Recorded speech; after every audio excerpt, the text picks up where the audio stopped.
All right. Yahweh Bahasham, Hamashiach Yahushai, we praise the Most High for this Shabbat, as always. We're going to go over Revelation 12. We're going to try to finish Revelation 12. What we started last week, we're going to try to finish it, Most High will, this week. But we're just going to maybe go over some of the points that we made last week from the beginning of it. I think from the first verse to the I think around the third verse. All right, so we're just going to go back over that a little bit, but then we're going to try to finish the rest. So this is Revelation 12th chapter.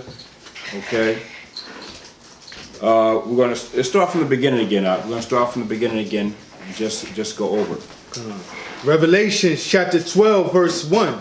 And there appeared a great wonder in heaven, a woman clothed with the sun, and the moon under her feet, and upon her head a crown of 12 stars. Right, so again, this woman, Most High is showing us, is talking about Yasha'Allah. It's talking about the 12 tribes of Israel, Yasha'Allah. All right. Why does the Most High express and showing that Israel is like a woman to him? Because the Most High teaches us that Israel is his wife. All right, so, and how do we know that? When we go to Jeremiah 3, Jeremiah 3rd chapter, right quick. Jeremiah 3rd chapter, and show them that the Most High reckons Israel as his wife. You got that? Read that. Jeremiah chapter 3 verse 1.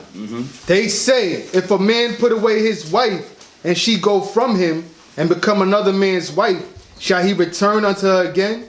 Shall not that land be greatly polluted? But thou hast played the harlot with many lovers. Right. Yet, so he said we played the harlot. So a harlot is pretty much a woman that plays the whore. So the Most High looks at us as even a harlot because we sinned. So go ahead, Ak.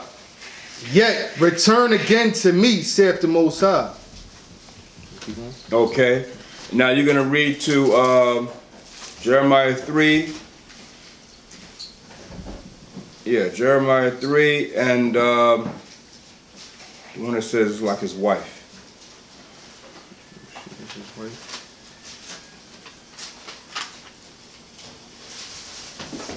Well, I tell you what, read this one here. Yeah, 14. So read 14 first. Jeremiah 3:14. Jeremiah chapter 3 verse 14. Turn, O backsliding children, saith the Most High, for I am married unto you, and I will take you one of a city and two of a family, and I will bring you to Zion. Right. So the Most High said, I am married unto you. So he considers Israel like a wife, meaning the Most High has us in marriage, has his wife in marriage. So we're talking about Yasha'Allah. All right, and then when you go to Jeremiah 6 and 2, and read that right quick, Jeremiah 6 and 2, just so the congregation can see it, the Most High, it says this woman clothed with the sun and the moon on her feet. So the Most High reckons us as a woman to him. All right, the nation of Israel, Yasha'Allah. Go ahead, Ak, read that. Jeremiah 6 verse 2. I have likened the daughter of Zion to a comely and delicate woman. Right, see there? So I've likened the daughter of Zion to a comely and delicate woman. So is the Most High married? When the Most High chose out of all the nations the Most High created on the earth, and the Most High set aside one nation for himself, that was Yasha'Allah, Israel, where the Most High made covenants, he made promises to Israel, he made blood sacrifices, or blood sacrifices made to the Most High. So we're pretty much married to the Most High. Okay, Most High didn't deal with no other nation like that. Okay, so when you read 147 Psalms, read that right quick. 147 Psalms, I believe it's the 19th verse. The Most High hasn't dealt with no other nation like he had dealt with Yasha'Allah. Okay, So this is why the scriptures reckons us as the Most High's wife. Okay, go ahead, Al. Psalms 147 verse 19. He showeth his word unto Jacob, his statutes and his judgments unto Israel. Yeah, see there? He showed his word and his statutes, his judgments unto Israel. Go ahead. He hath not dealt so with any nation. Right, because the Most High never set aside, as far as all the nations on earth that he created, he never set aside any other nation but Israel to show his word, his judgments, his laws, statutes, commandments, okay, and his judgments. And then there were blood sacrifices made when the Most High gave us his word and made us his wife. There were blood sacrifices involved, okay. And then even Moses sprinkled blood on all the people when we came out of Egypt. Sprinkled blood. Okay? The covenant of circumcision. All right, the covenant of the Sabbath. No other nation the Most High dealt with like that. So that makes us married to the Most High. Okay, go ahead, Up. And as for his judgments, they have not known them. And we haven't known his. That's why he said we're like a whore and like a harlot, because we wouldn't bow down to other idol gods. So it's like you're playing the harlot now. Just like a man's wife, like he read in Jeremiah 6:1, 3:1, that we played the whore. Okay? Right. Shall a man divorce his wife if she played the whore? Yeah. That's an abomination. So get the hell out of here. So that's why the Most High said, I will root you out of this land in anger and in fury. He rooted us out of the land. In other words, the Most High was saying, get the hell out of here. You played the harlot, so I don't want you no more. But then the Most High comes back in Hamashiach Yahushua. He says, now I'm going to bring them back. I'm going to redeem them back. Okay, from their sins and from their total disobedience against me. I'm going to redeem them back. Okay? Even though a man, he's not going to redeem his wife. Once she does that, that's it. Yeah. Because you know that's, right? So, yeah, but the Most High said, okay, but I'm going to redeem you back. As a nation, I'm going to redeem you back.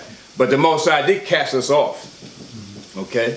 And that's what a man does. Because actually, if a woman going to commit fornication, adultery, whatever, of course, that's death.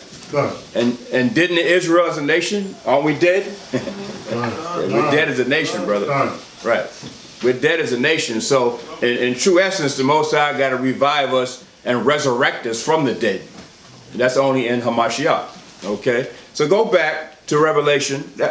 All right? That is showing you that we're the woman. All right? Yasharahla is the woman. 12 tribes of Israel is the woman. Okay? So, if anybody got any misunderstanding or don't understand what that's talking about Yasharahla. It's talking about the 12 tribes. So, a woman clothed with the sun representing like wisdom, moon representing like knowledge, wisdom and knowledge. Okay, that's what the Most High is. And your wisdom and knowledge is what? See? The commandments, law, statutes, and commandments the Most High gave us. He said that's going to be your righteousness amongst the nations. All right, that's going to be your righteousness. Okay, so Yasharahla is that woman clothed with the sun. And read that part one more time, Revelation 12:1. Revelation chapter 12 verse 1. And there appeared a great wonder in heaven, a woman clothed with the sun, and the moon under her feet, and upon her head a crown of 12 stars. Yes, there's 12 stars. What does 12 stars represent? It's talking about the 12 tribes of the nation of Israel, Yasharahla. Well, how do we know they reckon that stars? When you read in Genesis 37:9, you go there, the 12 sons, all right, which they came out of Jacob, which essentially became the patriarchs of the whole nation, the 12 families, okay? And these 12 stars were the patriarchs of the 12 tribes. Okay, read that, Doc. Genesis 37:9. Genesis chapter 37 verse 9. And he dreamed yet another dream, and told it his brethren, and said, Behold, I have dreamed a dream more. And behold, the sun and the moon and the 11 stars made obeisances to me. Obeisance. Meaning they were going to bow down, all right, and give obeisance to, who was saying this? Joseph. Joseph dreamed that dream, okay? And that dream came to pass. All right, when Joseph was second in command of all Egypt under Pharaoh. Okay, ultimately, when there was a famine in the land of Canaan, of course, Jacob had to get his family together with the rest of the patriarchs, the sons, and the 70 souls, and going down into Egypt. And because of the sons sold Joseph into captivity unto the Ishmaelites sold him to the Egyptians, and that was done by the providence of the Most High, by the Spirit of the Most High, because it's how the Most High wanted things to happen. Joseph became second in command of all Egypt because Joseph knew how to interpret the dream that Pharaoh had. Because Pharaoh seen this dream and didn't know what it represented. It represented it was going to be 7 years of famine, and 7 years of plenty, and then 7 years of famine. So he didn't understand what that dream meant. So Joseph was able to interpret it. And then, of course, once he was able to interpret it, of course, Pharaoh gave him all kinds of gifts and everything, and then gave him position in Egypt and everything. So he became second in command, like vice president today, like a vice president in America today. That's what he was. Okay? He wasn't a sellout, though. All right? He wasn't a sellout. Because was Joseph looking to become vice president? No. See, it's one thing. It's one thing. Like these black politicians today, they do what? They take up political science. They go to school, so they look to be a mayor or a governor or, you know what I'm saying, a senator or a congressperson or whatever. They look to be that. So they sell out to the system. But Joseph wasn't looking for that. Joseph just wanted to go home. He just wanted to go home. Remember, he was crying for Rachel. Yeah. Remember, on his way to the Ishmaelites had him, and he passed the tomb, and he crying out for Rachel. That's in the history. He was crying out for Rachel. So he was just crying. He just wanted to go home. He didn't want to be no second in command of all Egypt, but that's how the Most High played it out. And so then that dream came to pass, of course, when his brothers had to come and then begin to talk to Joseph concerning about. They didn't know it was Joseph, but talk to Joseph concerning about. Look, we need food. There's a famine in the land of Canaan. We need food. We need provisions and so forth. So eventually, it was revealed to them that was Joseph. See, and then of course they were able to get into the land of Goshen. That was the land that was provided for them. One of the best parts of the land was the land of Goshen. Okay, so that was the best parts. So of course, ultimately, what did they do? They bowed down. So read that part one more time. Genesis 37 verse 9.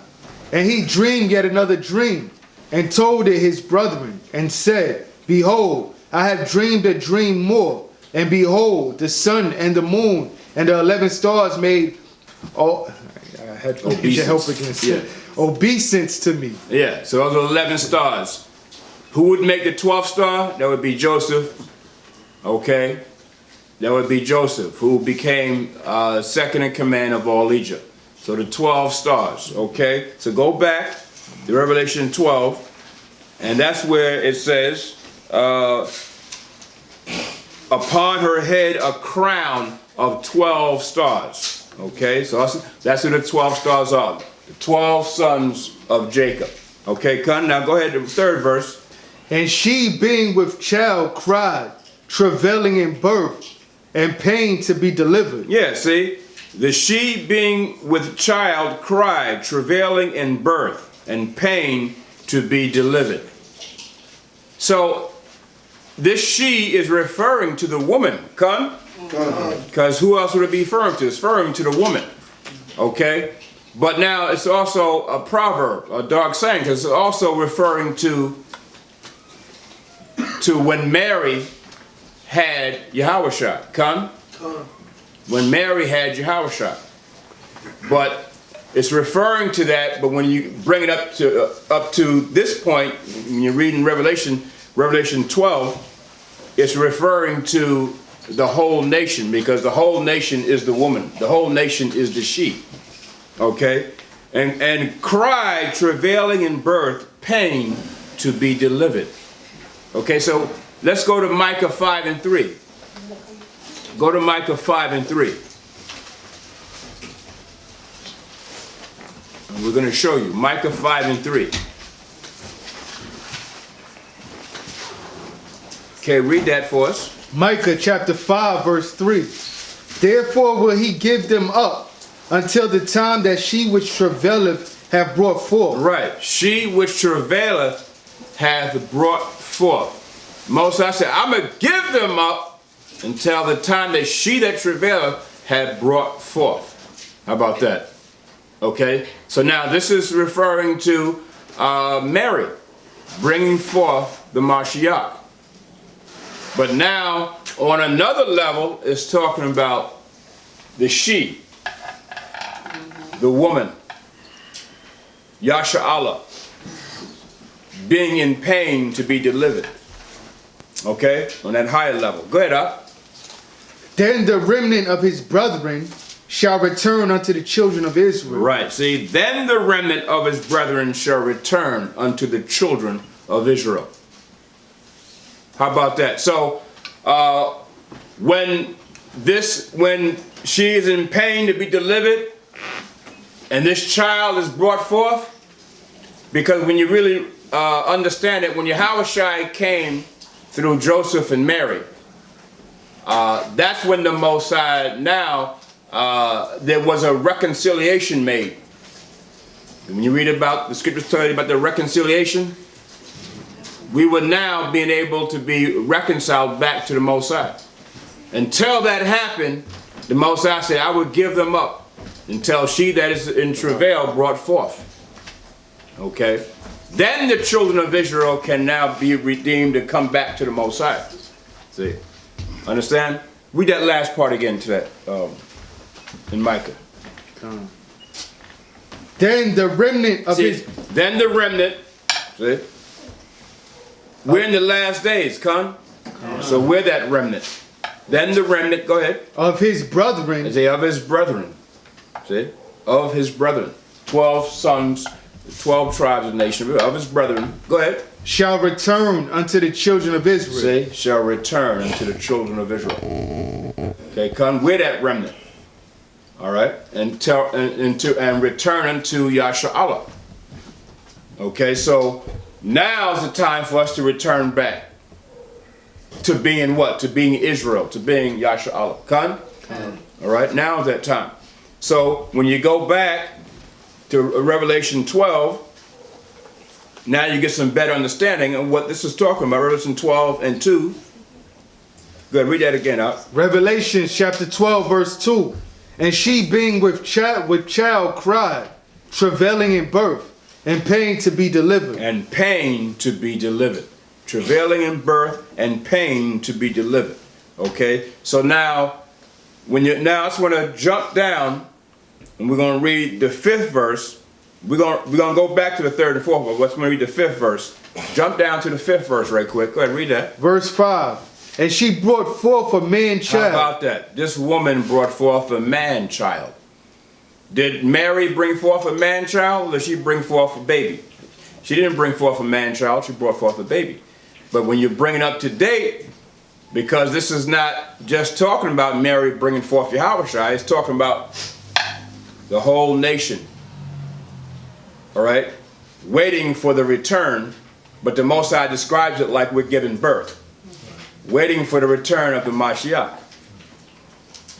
And the Mashiach is going to return only when we're in what? Only when this woman is in what? Travail. That's when he's going to return, when we're in travail. Are you in travail now? No. And then we know prophecies all the prophecies have to come to pass. But when we're in travail and in pain to be delivered, when we start crying to the Most High, see, when a woman's in pain and going through birth, and the baby still ain't come out just yet, she's in travail. She's in them birth pains. And what is she doing? Crying, right? Crying, cursing you out, everything, right? Just crying, cursing you out. You know what I'm saying? And then praying to the Most High because of the pain, the travail of giving birth. That's what Israel as a nation is going to go through. And who are you going to cry to? You better cry to Yahushua. You better start crying. Don't cry to the white man because you can forget it. It's not coming. Okay? The help from the white man is not coming. So that's why it says, pain to be delivered, and she brought forth a man-child. All right? Because we're going to cry to Yahweh to deliver us. Okay, in those days. Okay? Now, finish 5. Who was to rule all nations with the rod of iron, and her child was caught up unto the Most High and to his throne. Right. So, pain to be delivered. Now, when you go to Isaiah 66 and 7, it explains it a little bit better, what this is talking about. Because Israel as a nation has to go through the travail. And the travail is the trials and tribulations of Jacob's trouble. Con? The trials and tribulations of Jacob's trouble. You have to go through it, brother. That's why Scripture says the kingdom of heaven is like what? A narrow. See? Broad is the way that leadeth to destruction, but narrow is the way that leadeth unto the kingdom. You have to go through. It says it's like fire on one side and water on the other side. And you got to walk that narrow path. And don't fall into the water or don't fall into the fire. You have to go through it. So, right. So if you walk in that narrow path, aren't you going to be praying to Yahweh that you don't fall into? Yeah. See, pain to be delivered. So read that out, Isaiah 66 and 7. Isaiah chapter 66 verse 7. Before she travailed, she brought forth. Before her pain came, she was delivered of a man-child. Yeah, she was delivered of a man-child. How about that? Delivered of a man-child. So we know that's talking about the Mashiach. Okay? Go ahead, up. Who have heard such a thing? Yeah, who is the she again? Yahshua. Yeah, Yahshua. Go ahead. Who have seen such things? Who have seen this? Who have heard such a thing? That's why the Most High teaches us going to be unlike anything that's ever happened in the earth when this happens. Okay, go ahead, up. Shall the earth be made to bring forth in one day? Or shall a nation be born at once? For as soon as Zion travailed, she brought forth her children. How about that? As soon as Zion travailed, she brought forth her children. Okay, go ahead. Is that it? Okay. Now get Isaiah 26:16. See? Because we have to go through this travail. And this travail is going to be pretty much during the Jacob's trouble, and Jacob's trouble is pretty much going to be in the tribulation period, the 7-year tribulation period. And we got to go through it. Go ahead, up. Isaiah chapter 26 verse 16. The Most High, in trouble have they visited thee. Yeah, now read it one more time. Read it clear. Go ahead. Lord, in trouble have they visited thee. Yeah, in trouble have they visited thee. Go ahead. They poured out a prayer when thy chastening was upon them. Right. So when the Most High is chastening you, what do? Cry out. Yeah, you cry out. Yeah, well, in Jacob's trouble, you're going to cry out. Wait till it comes, brother. He's going to cry out. Scripture says 1,000 on one side, right side, 1,000 on your left side. Right? But if you're praying in the spirit, no harm shall come nigh thee. And that's literal, brother. You're going to have people dropping dead right by you, but it's not going to come near you if you in the spirit. And if you send up your prayers in the spirit in the Mashiach Yahushua, it's not going to come near you. Okay? So this is what Isaiah is showing us. Go ahead, up.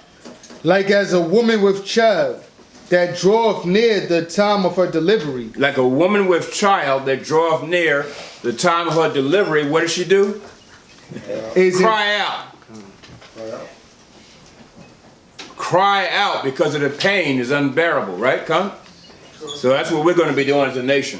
Go ahead, up. Is in pain. Is in pain. Go ahead. And crieth out in her pain. She crieth out in her pain.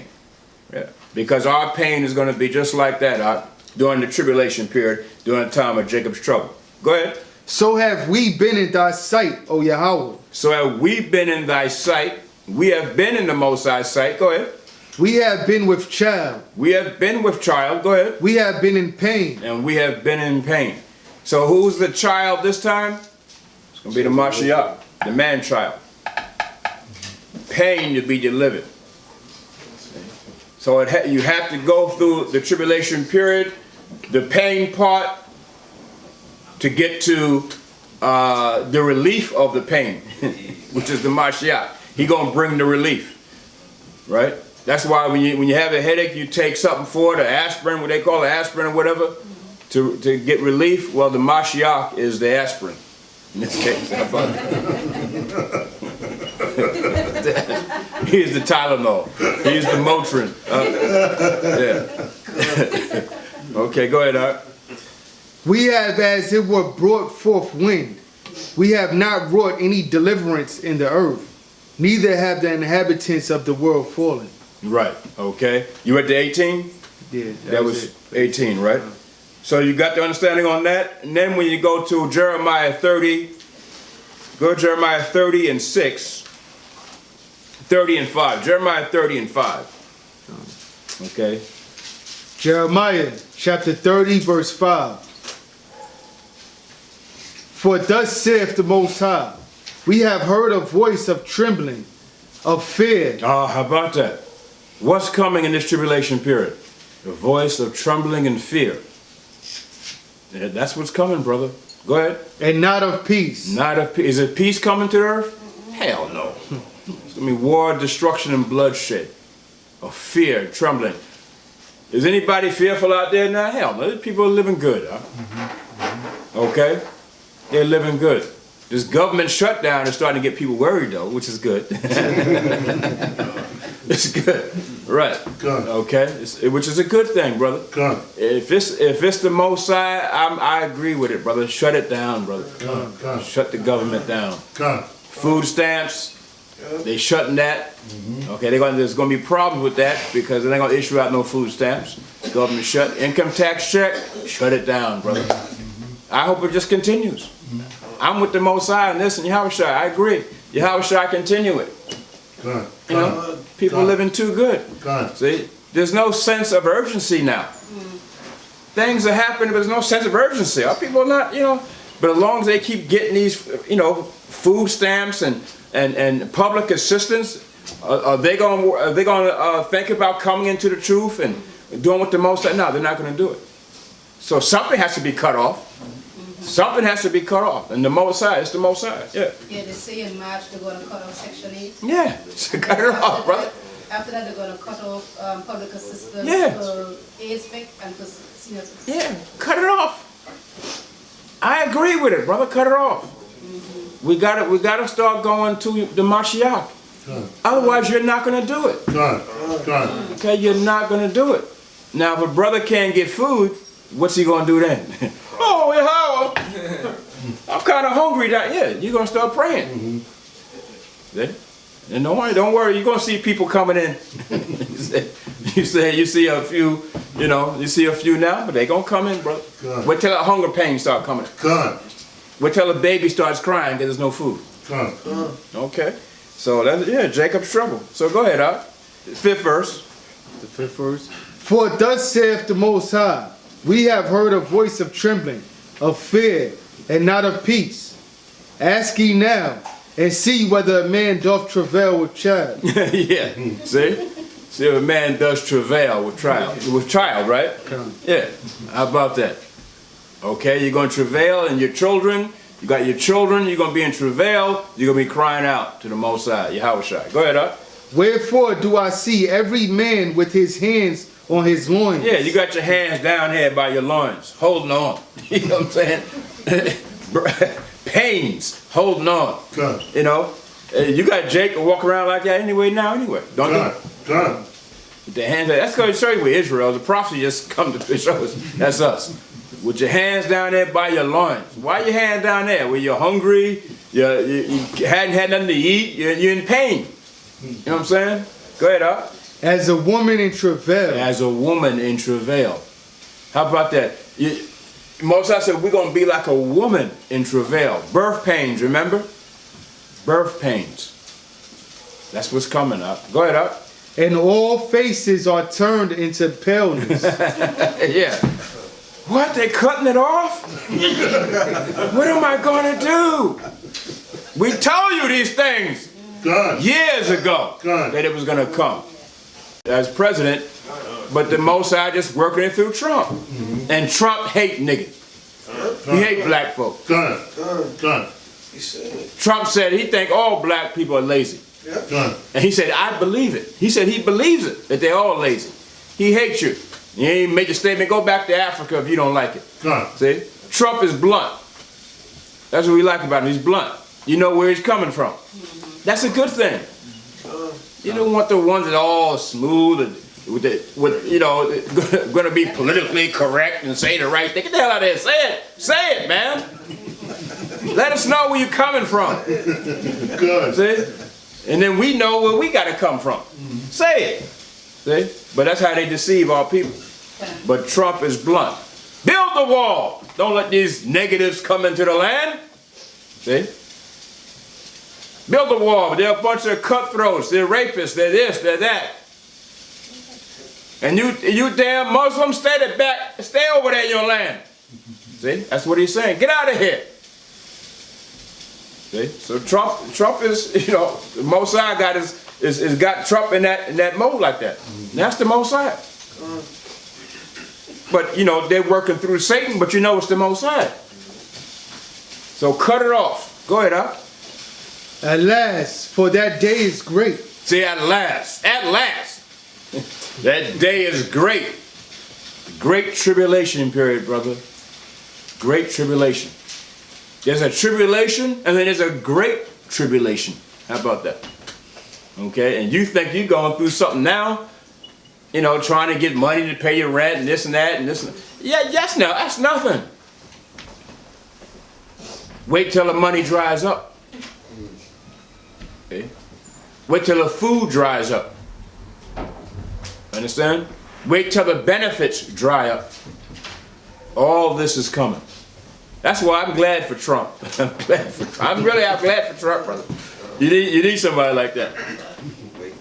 Yeah. Trump, this thing about Trump don't care if you got to pay your rent, brother. He don't care if you got to pay your mortgage. Right. He don't care if you got babies and you got to feed them. He don't care. You living check by check. He said, well, hell, they'll be able to deal with it. That's it. Hell, I'm not going to open up no government. So Trump told Congress, I'm not opening up no government till you give me what I want. Right. And they said, but what about all the millions of people that you cut off? I'm not concerned about them. Not concerned about it. People all in the news talking about, I got to pay my mortgage. I just bought a house. Yeah, they got all these type of people, right, come on the news. One was a black woman, she worked for NASA. She said she just bought a house, or was about to buy it, and the bank said, wait a minute now. Hold up. And so she had to go to the bank and explain there's a government shutdown, and that she's not going to have the deposit and all that. Because they want to see where's her money coming from. Where's the next check? They want to see you know, some checks, you know, check stubs or whatever, that you're getting paid all this money. Nothing. She said she don't know what she's gonna do now. Now they had to put it on hold, put the house on hold and everything. Another Edomite woman. I don't know what I'm gonna do. You know what I'm saying? So, yes. Usually the only people at the second. Yeah. I mean, that's not unheard of. The elite always did that. They would use their own, because why? They're really after us. But if some of their own people get in the way, do you think they care about some old, you know, low-life crackers? Trailer trash crackers? Do you think they care about that? You see, 911, they did the Twin Towers. All the Edomites jumping out the building. Did they care about them? No, that was sacrifices. You know, they used to call it collateral damage. Hey, you know what I'm saying? But it's really for their agenda. All right? And remember, indirectly, everything they do is because of Israel. Everything they do. Because why? You the Most High's chosen people. They're trying to keep you down. Yeah, real quick. He made a statement too. He's like, you know, the landlords, they could wait. They can wait. They can wait. And the landlords are mad because they're not getting their money. They got to wait now. Yeah. So they're mad too. How about that? Not only the people who are not getting checks and all that, but the landlord's not getting paid.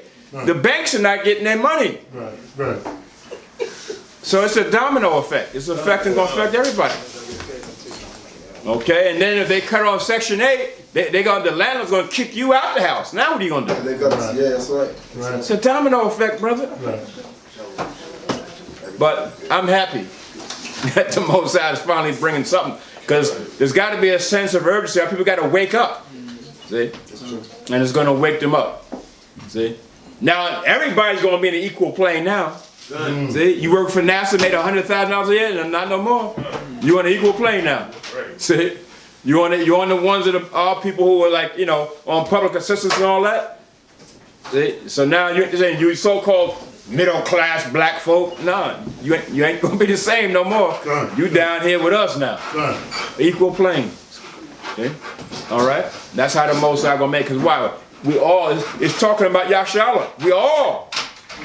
I don't care if you in politics or you in Congress. Most High deal with all of us, brother. Okay? You're a superstar athlete. It don't matter. Most High deal with all of us. Huh? Okay? Go ahead, Doc. Alas, for that day is great, so that none is like it. It is even the time of Jacob's trouble. See, none's going to be like it's a time of Jacob's trouble. You're not in trouble yet, but you will be. Time of Jacob's trouble. Go ahead. But he shall be saved out of it. Right. So the time of Jacob's trouble is going to be in that tribulation period. And that's when you got to return back and turn to Hamashiach and start to pray. Because it's going to be like a woman in travail. You're going to have birth pains, like birth pains. This whole nation. And we're going to be seeking the Mashiach. Like, come now, Yahushua. Even tomorrow? Next week? Yeah, you're going to be, because you're going to be, it's like a woman in travail. The woman wants the baby to come now, don't she? No. She wants the child to come now because the pain is too great. So we want Yahushua to come now. So if Yahushua come tonight, I'm going to be satisfied. I'll be okay with that. You know, because I'm willing to lose everything for what? The Mashiach. You got to be willing to lose everything. That's why it's not an idea to try to obtain everything out here in the world, because you're not going to want to lose everything. But it's coming. It's coming, brother. Okay.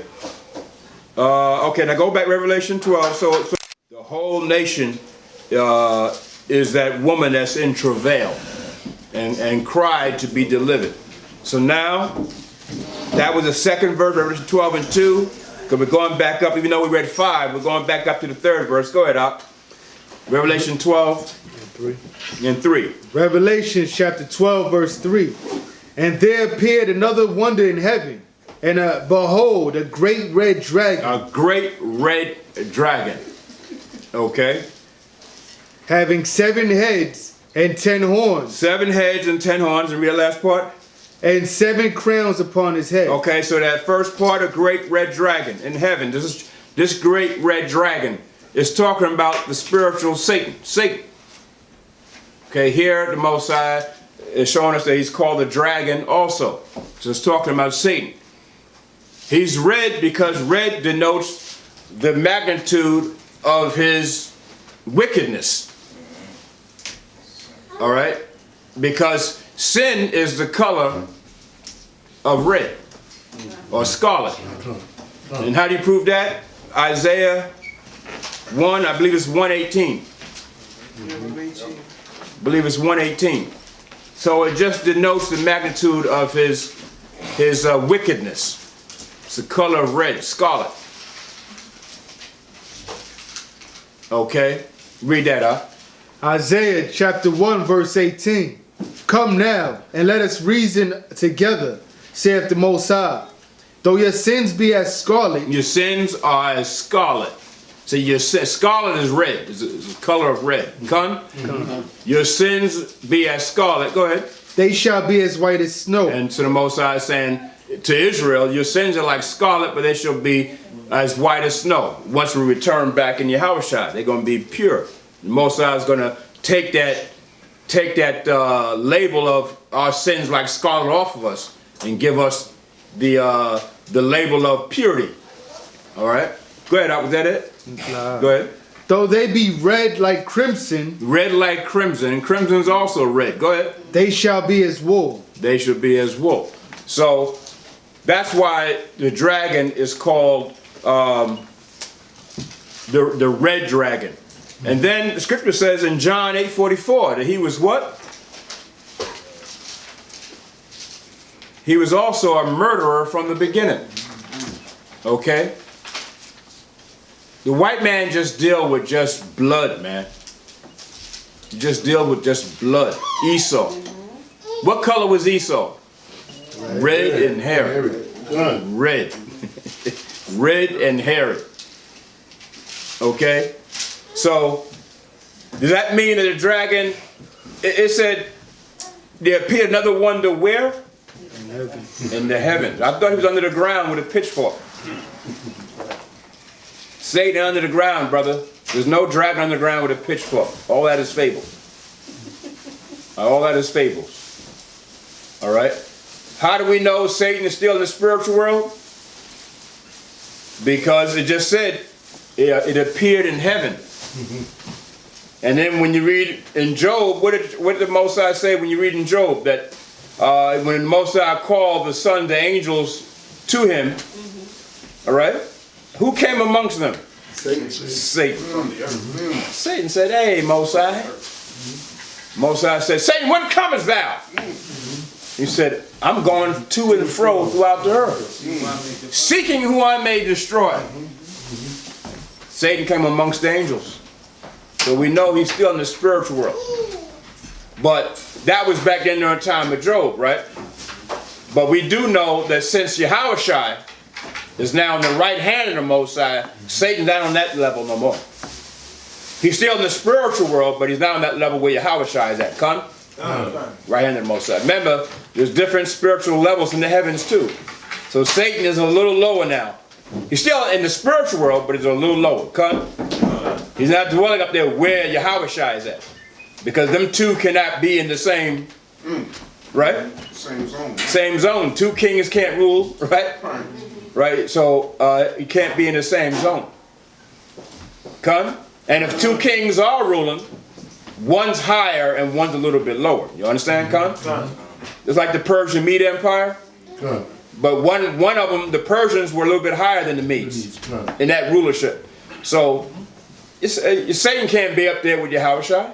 So he's on once Yahushua died on the cross for the nation of Israel, right, and went to the throne of the Most High, became the son of the Most High on the right hand of the Most High, Satan, that reduced his status down, all right, in the spiritual world. So he's not up there with the Most High no more, but he's still in the spiritual world, okay?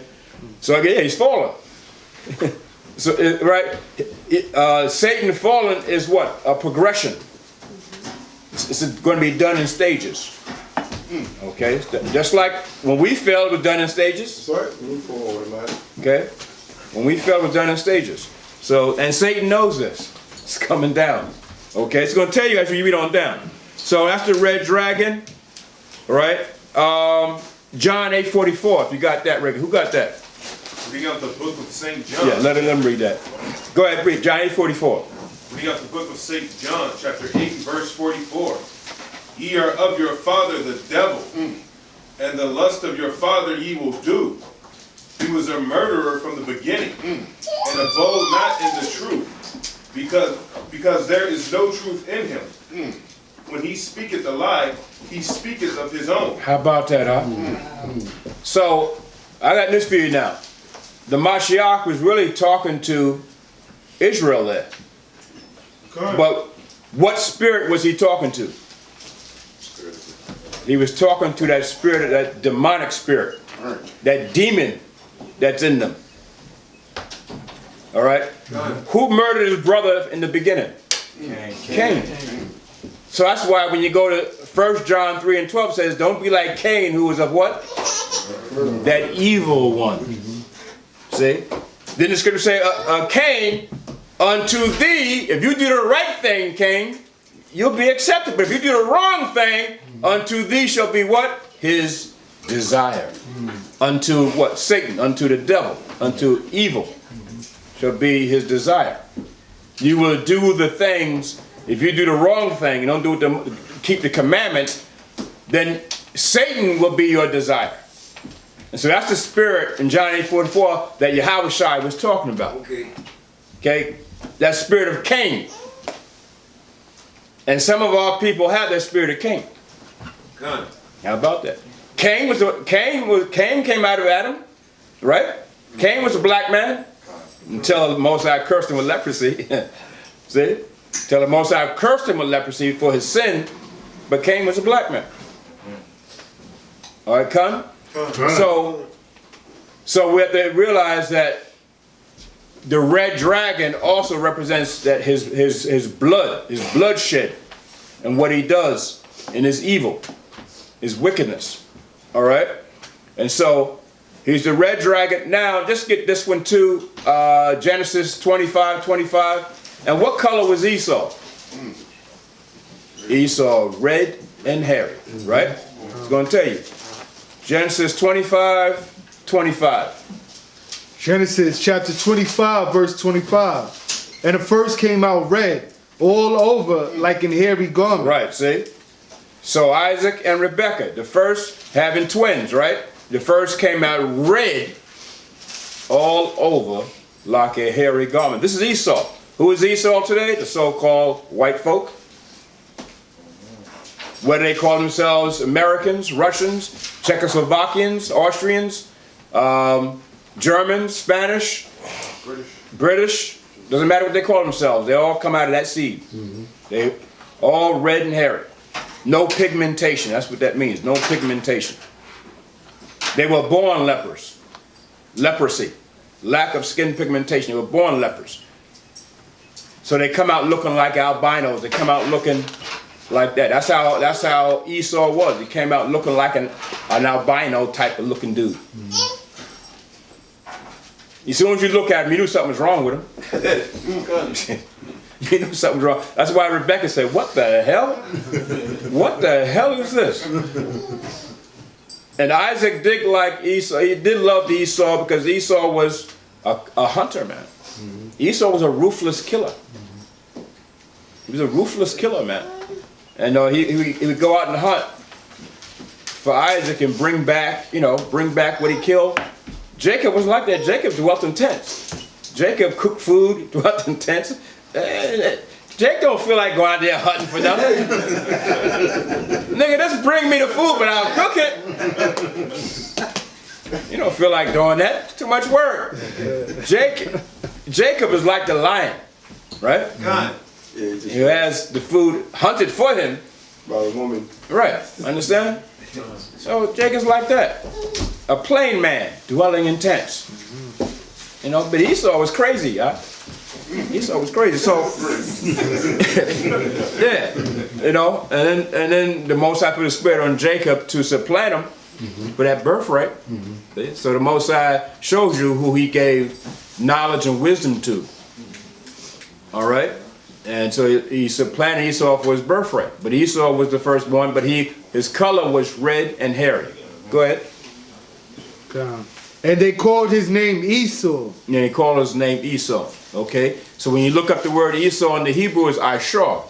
And the word means wasted away. What's wasted from Esau? What's wasted on Esau? Huh? Pigmentation. Pigmentation, cunt. His skin color. Pigmentation is wasted. Because all nations have skin color. All nations have pigment. But it's just a different range in color of that pigmentation.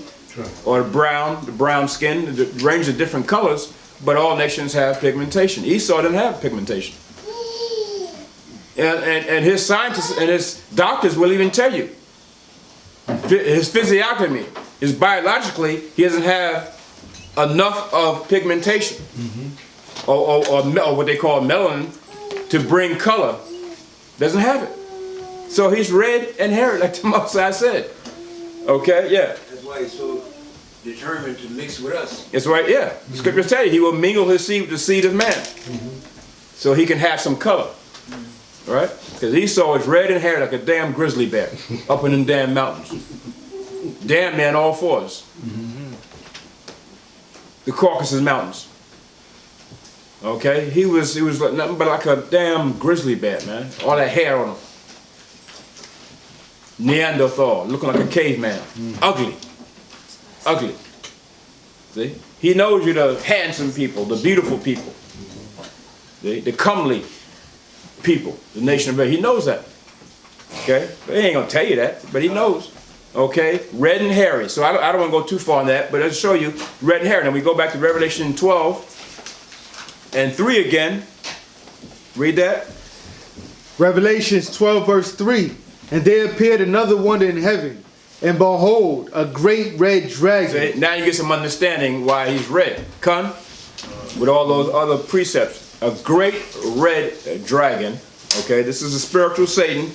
Having what? Go ahead. Having 7 heads and 10 horns. 7 heads and 10 horns. And 7 crowns upon his head. Right. These 7 heads, all right, and 10 horns. These 7 heads are 7 individual,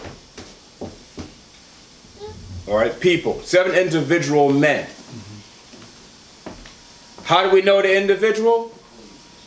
Because it says how many crowns upon their heads? 7 crowns. Right. There's 7 crowns. The Most High is giving you the understanding that there are 7 individual men. That the beast, the dragon, right, is going to be like in charge of. They're going to represent the dragon. They're going to represent the beast. These 7 heads and 10 horns. But just for right now, it is dealing with the 7 heads. They're going to represent the dragon. So just like the Mashiach, we know the Mashiach when you read in the scriptures, in the history of the scriptures, right? We know the Mashiach came on this earth before, come? And the Mashiach was who? We know he was Adam. We know he was Isaac. Okay. We know he was Isaac. We know he was Solomon. Then he came as the Mashiach. Come?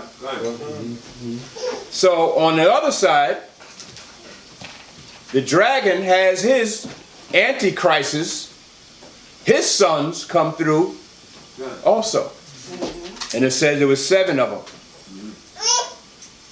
How do we know there's 7 of them? Well, it says 7 crowns, but how do we know the individual? When you go to Revelation 17 and 9, it's going to show you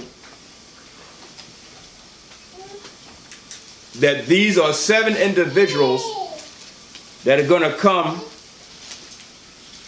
Let me see, 17 and 10. We're going to start from 10. 17 and 10. There's 7 individuals going to come throughout history now. And they're going to either be an emperor or a ruler or a king throughout history. Understand? Come? Revelation Read chapter, that. Yeah. Revelation chapter 17 verse 10. And there are 7 kings, 5 are fallen. How about that? And But 5 have already fallen. Meaning because they were already through in history. All right? There could have been some of the pharaohs. Could have been, we know Nimrod is one of them. Okay? That's a fact. We know Nimrod is one of them. He's like one of the first antichrists in there. Actually, Cain could have been one of them. Come? All right? You got Nebuchadnezzar. You got King Ephial, Jezebel's father. You got Antiochus Epiphanes. When you check out the history of all these different types of men, they were ruthless. They all hated Israel, right? And they were ruthless, and they tried to destroy us as a nation. Okay? You got Nimrod, who knew Abraham was going to be born. You got to read the history, though. He knew Abraham was going to be born, and what did he do? He tried to kill all the children, just like Herod did when Yahweh was about to be born, and of course the pharaohs when Moses was being born. Nimrod was after Abraham. He hunted him down to the ends of the earth. The Most High was with him. Right? But you got to read the history. And Nimrod's name means the rebel. Because he built that tower. He convinced all the people back then, because there was only one language, right? The Hebrew. Convinced all the people to build a Tower of Babel. The tower. The image, right?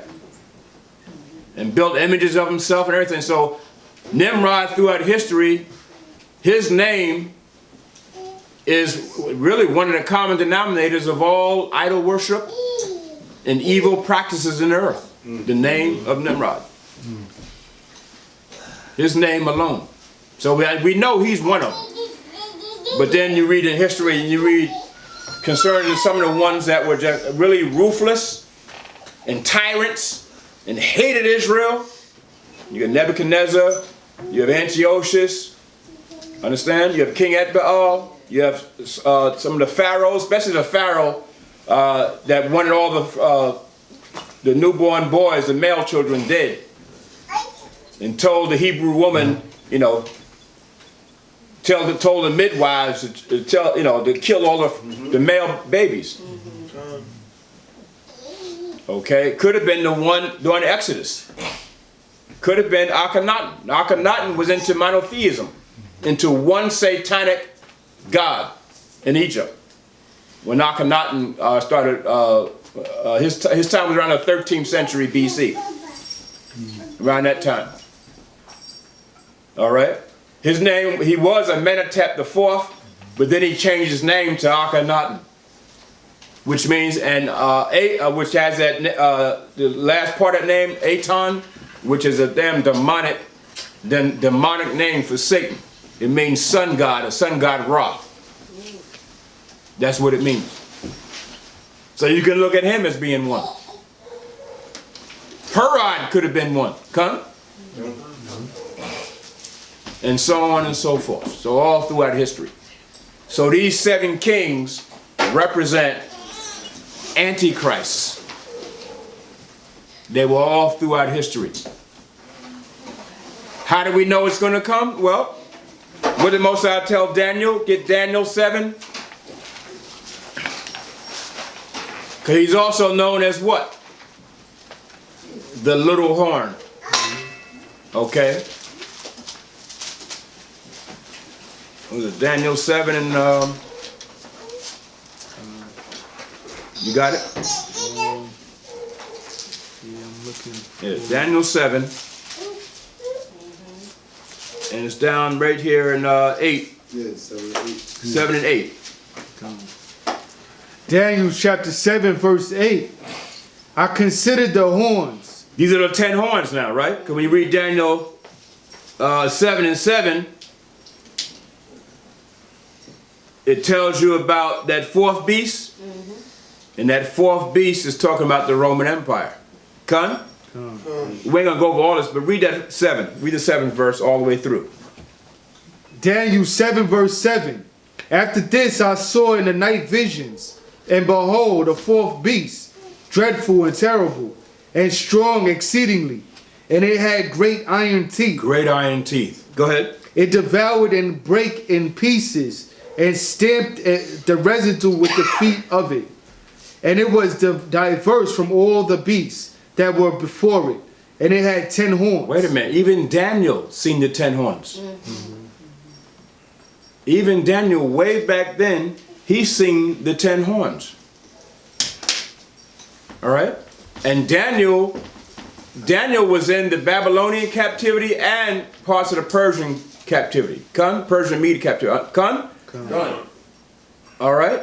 And so you're talking about all the way back in the 6th, 5th century. Daniel, the Most High showed Daniel about the 10 horns. These 10 horns are going to be revealed in these last days. Now the Most High showed Daniel the 10 horns, and he showed John concerning the 10 horns too. All right? He showed them both. But in Revelation, it's expounded a little bit more to John than Daniel. The vision, that vision is expounded a little bit more to John than Daniel. But Daniel, Most High showed Daniel too. All right? And that 4th beast is the Roman Empire. It was diverse. different from all the other beasts. Come? Because you had the Babylonian Empire, you had the Persian Media Empire, the Greek Empire, but here, this beast talking about the Roman Empire. Because what was going to be different about the Roman Empire? Structure. Yeah, the structure and everything, but it's going to extend itself all the way till today. Yeah. Right? Rome never really fell. What fell is the Rome being the imperial head of the empire. Rome is not that no more. All right? Because you got the extension of Rome now, which is what? America. See? Which is America. And then the British, okay, and America. They're the extension of Rome now. So they're carrying on the practices of Rome, which it came back during the Renaissance. The practices of Rome came back during the Renaissance period. This was when the Ottoman Empire took over the Byzantine Empire, and you know we ruled the Byzantine Empire. That's why they call it Renaissance. Good. They were taking back control over when niggers, when Negroes, that's why they said, damn, this is the dark age. I can see the historians now. Oh, damn, these niggas had us. They took over. Wait a minute, this is the dark ages. We're gonna call it the dark ages. Because instead of saying nigger age, they said we can't call it that because they're gonna know what it's talking about.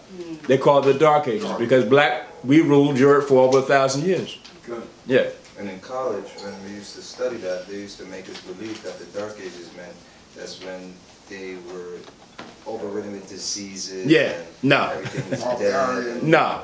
yeah. You had the same amount of diseases then that you have today.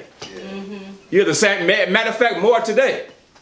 All right? So it's not talking about that. You know that. And they'll try to say it's a dark period in history and so forth. No. It was a dark period for them because they lost their throne, right? They lost. Right? And pretty much, I think Septimius Severus was one of the first Israelites to rule the Roman Empire. And that was 193 AD. Then it went from there. All the way up until King James. Who, right? Commissioned the Bible to be translated from the Hebrew into the English. Okay? So, so that was diverse. That was the Roman Empire being diverse. It extends its philosophy and its wicked practices and idol worship extends itself all the way up until today. Okay, so diverse. And think about the Roman Empire, the military was one of the top militaries of all time. I would say other than Israel, but one of the top structured ordered militaries of all time, brother. Okay, even because the Most High gave Esau what? What did he give Esau? Power of the sword, the blessing of the sword. So you ain't gonna. That's why in actuality, the way America is now, it should be destroyed by now economically, because economically they're pretty much bankrupt. They're destroyed. What keeps them afloat? Their military. They got nuclear bombs everywhere. They got ships. They got destroyers. They got tanks. They got submarines. You can't stop them. So they can literally just keep printing money, you know, because money's not backed by nothing. So the economy is really destroyed. It's really sunk. It's really destroys them. But because they have the strong military, it's what keeping them afloat. And of course, we do know the prophecy got to come to pass. So that's why the Most High keep them afloat. Yeah. No, I was going to say that, like they used to say, Russia has fell. Yeah. Well, Russia didn't fall. No. In fact, what's the new name now? The president here. Yeah. He done traded this off for Russia. Yeah. Okay. How about that? So they have one of the strongest militaries. So that makes them diverse. That's why I said they have iron teeth and stamp the residue. Try to any of these nations try to come up against America. They're gonna stomp you to the ground. And they'll kill men, women, and children. They don't care. They're sending bombs. They're all over the place. They don't care. You just won't hear of the devastation. You hear they drop the bomb, but you don't hear the real devastation that's happening. Women, children, everybody's getting killed. Esau will stomp you to the ground. That's what he did with us, right? Read the history, how we fell. Read Josephus. How when the Romans came in there, Titus, the Roman general, we were stomped to the ground, brother. Okay, they did extra stuff they didn't have to do. That's why the Most High said, you Israel's the apple of his eye. And Most High said, you did stuff you wasn't even supposed to do. And they did. All right? That's one thing, you destroy a nation, but you know, to turn them into faggots and you know what I'm saying, and all kinds of unnecessary destruction. Esau did that on his own. That's why he said he's a liar and the father of it. You know, yeah, the Most High could have Esau lie or whatever, but Most High said, I didn't even do that. He did that on his own. That's how evil is it. He did stuff on his own. The Most High said, damn. He outdid himself, didn't he? So, yeah. So that's it. It's the devil. And he represents Satan, the dragon. The white man and the other nations, they represent Satan, the dragon. The red dragon. Okay? And so, and then I read the 8th verse. Who has the 8th verse? Daniel 7 and 8. Go ahead. Daniel 7 verse 8. I considered the horns, and behold, there came up among them another little horn, before whom there were 3 of the first horns plucked up by the roots. See, another little horn, the Antichrist. He considered the horns. Now Daniel's seeing this way in the future now. Because these are the 10 horns. The 10 horns are the 10 toes that you read about also in Daniel's 2nd chapter. Yes. Are the 10 toes. Okay, of the image of the beast, of the image of that statue, the image that Daniel is showing. Pretty much, he's breaking down the dream that Nebuchadnezzar had, and he's telling Nebuchadnezzar, "You're going to be the head of that image. You're the head of gold." Then you had the Persian Empire, and the Greek Empire. You had the gold, the brass. You had the gold, the silver, the brass, and then here, this iron beast. See, the Roman Empire, which had 10 horns. Daniel said, whoa, wait a minute. Why is that so diverse than all the rest? Because there's this little horn that's coming up amongst them. It's going to take over everything. That's why it says diverse. We're talking about now in these last days the revived Roman Empire, which is the elite of Esau's world is trying to get together now. He's trying to bring back the revival. It started during the Ottoman Empire. That's the Renaissance. That's when the revival started.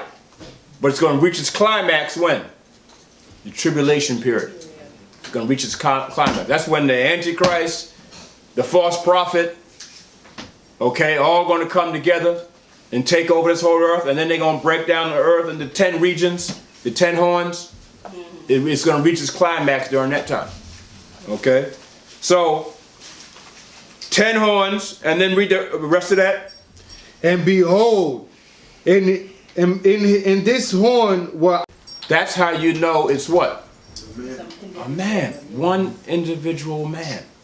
Most I said he has eyes.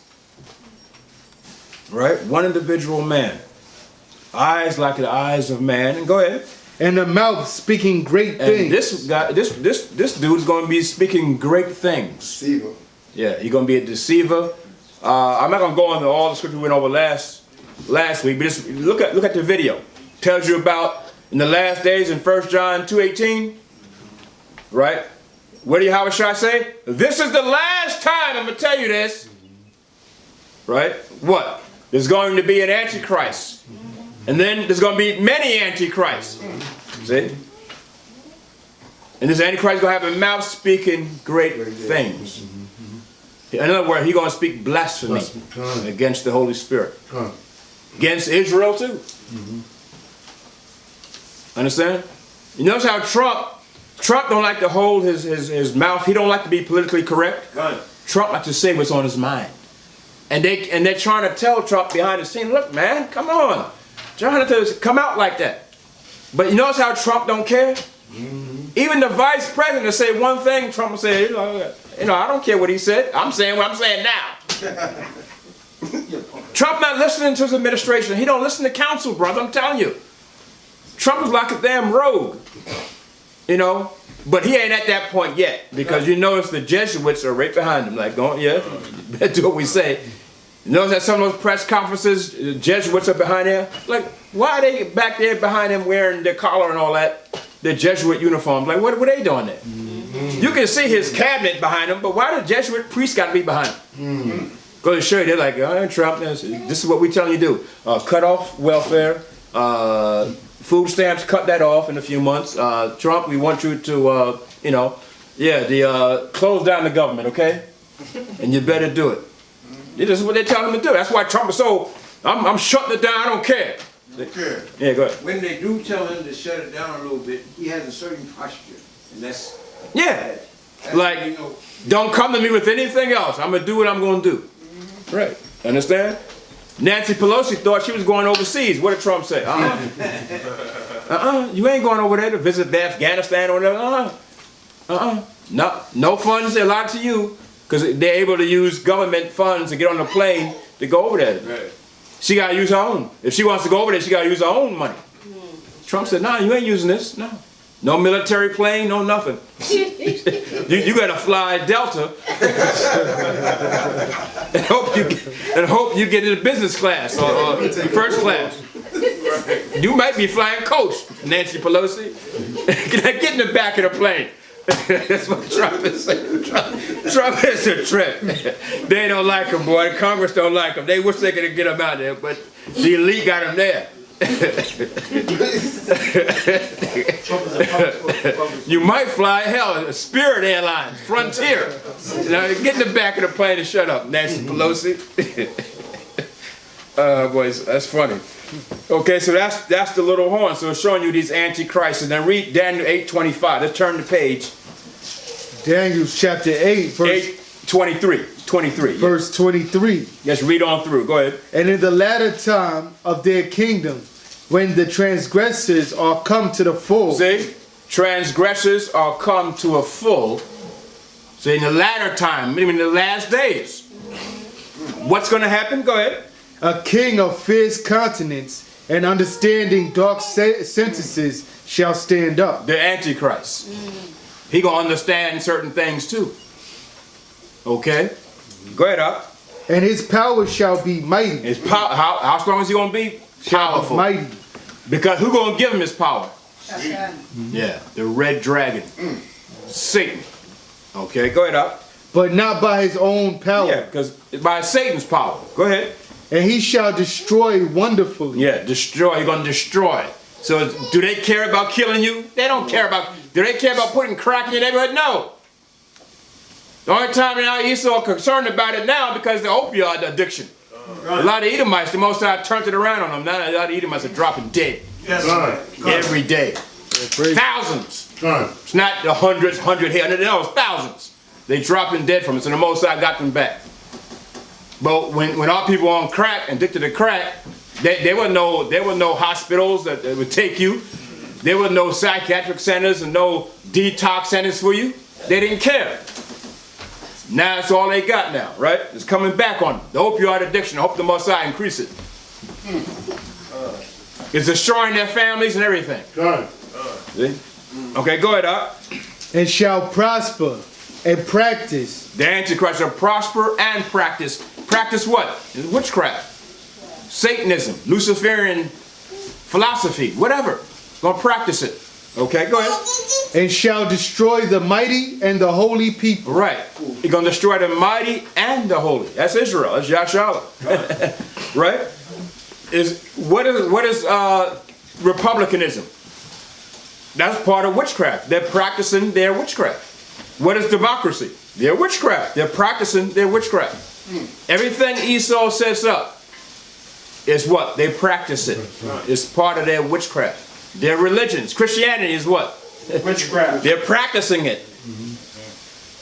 Roman Catholicism is what? Witchcraft. They're practicing it. It's all over. All over, whatever it is. Their church systems, I got news for you. And also, with, their curriculums, they practice it. Witchcraft. Homosexuality, witchcraft. Hollywood, witchcraft. Look up the word Hollywood. It stems from witchcraft. All right? It stems from that. You gotta look it up. All their holidays, witchcraft, they practice it. That's what it means. They will prosper in it and they will practice it. That's what it's talking about. Okay? So, and 25th verse. Verse 25. And through his policy also he shall cause craft to prosper in his hand. How about the policy? They'll probably shut the government down, Trump. Shut it down. Yeah, but what about the the people on welfare? And what about how they gonna eat and how they gonna pay? How they gonna pay their mortgage? And I don't care about that. Okay? Shut it down. Understand? Shut it down. See, so his policy is to shut down the government. Also, and shall cause craft to prosper, right? In his hand. Go ahead. And he shall magnify himself in his heart. And Trump is proud, ain't he? Magnified, magnification. But this is talking about the guy, the Antichrist. All right? I don't see it as being Trump, but Trump is an Antichrist, so, you know what I'm saying? He has that spirit. He's one of them. Right. Okay? He's only doing what his master say do. Good. Okay, go ahead, up. And by peace shall destroy many. See? Peace, peace. Using peace. H.O.D.C was a pre-model of an Antichrist. Didn't he use peace? Read the history. He used peace. He came into Jerusalem, came in there, and said, "Look, don't worry about nothing. I'll come for on a peaceful mission." Before you know it, he didn't took down the whole Jerusalem. He took down the temple, everything, just by using words of peace. Our people get suckered every time, bro. Get suckered into it every time. Done. Okay, yeah. Yeah, that's been their policy since day one. Yeah. And their ministers in the back of Yeah. their soldiers. That's why. What did Gad say? What did the North American Indians say? Speak with forked tongue. You can't trust him. That's what he said. And they had what they call blood covenants, right? They take the crown of the head and then swipe on their arm and the blood vow, whatever. And you gonna do a blood vow with the white man? No, it ain't gonna work. He gonna go against it every time. Okay. So by peace shall destroy many. Go ahead, up. He shall also stand up against the prince of princes. Who is that? That's the Mashiach. He gonna stand up. Ain't it something? This devil is gonna try to fight Yahushua, huh? Yahushua runs the universe. So is Yahushua some weakling that's gonna come and he can destroy it, put in the cage? Let's say you know Yahushua's in the cage at the zoo somewhere. This is what he would like to do, right? So I mean, well, come on. He's thinking he's gonna destroy Yahushua. That's why Yahushua said, "I'm not coming to fight you as a regular man. I'm coming to fight you with spiritual power." Yeah, understand? Because Yahushua knows the power that's behind this devil is satanic power. And remember, Satan got a certain limited power too now. Right. Okay, he got certain power. So I go to show you who that is. So the 7 heads, all right, they are those antichrists in the regeneration throughout history. Okay. Right? And as you bring up to date, there's going to be a 7. And we go back to Revelation now, 17 and 10. Read that again. Revelation chapter 17 verse 10. And there are 7 kings, 5 are fallen, and 1 is. One is. And this is during the time John, all right, who was seeing the vision of the Most High of the book of Revelation. Who was the emperor at that time? It was Dominican, the emperor Dominican. So we can only conclude that Dominican might have been the one that is. Con? And if it's not Dominican, then you don't really know who it is, but one at that time was at that time living. Con? So we can only say it was Dominican who was the emperor at that time. Con? And he was ruthless, brother. Read about Dominican. He killed Negroes like you were a bunch of flies. Okay, he killed our people. He didn't care. He didn't care. He destroyed Israelites, brother. Okay? Yeah, go ahead. How would you spell his name? We'll find it out later. Okay, Dominican. Okay. So one is, go ahead up. And the other is not yet come. And the other is not yet come. Who is this one? This is the Antichrist that's going to be in these times, the beast. Come? And he will be the son of Satan. All right? So 2 Thessalonians tell you what the son of perdition. If you were here last week, we went over that. Come?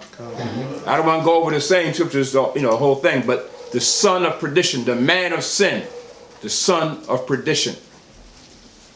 Okay, come? Revelation 13:18 says what? You can read that one though. Revelations chapter 13, verse 18.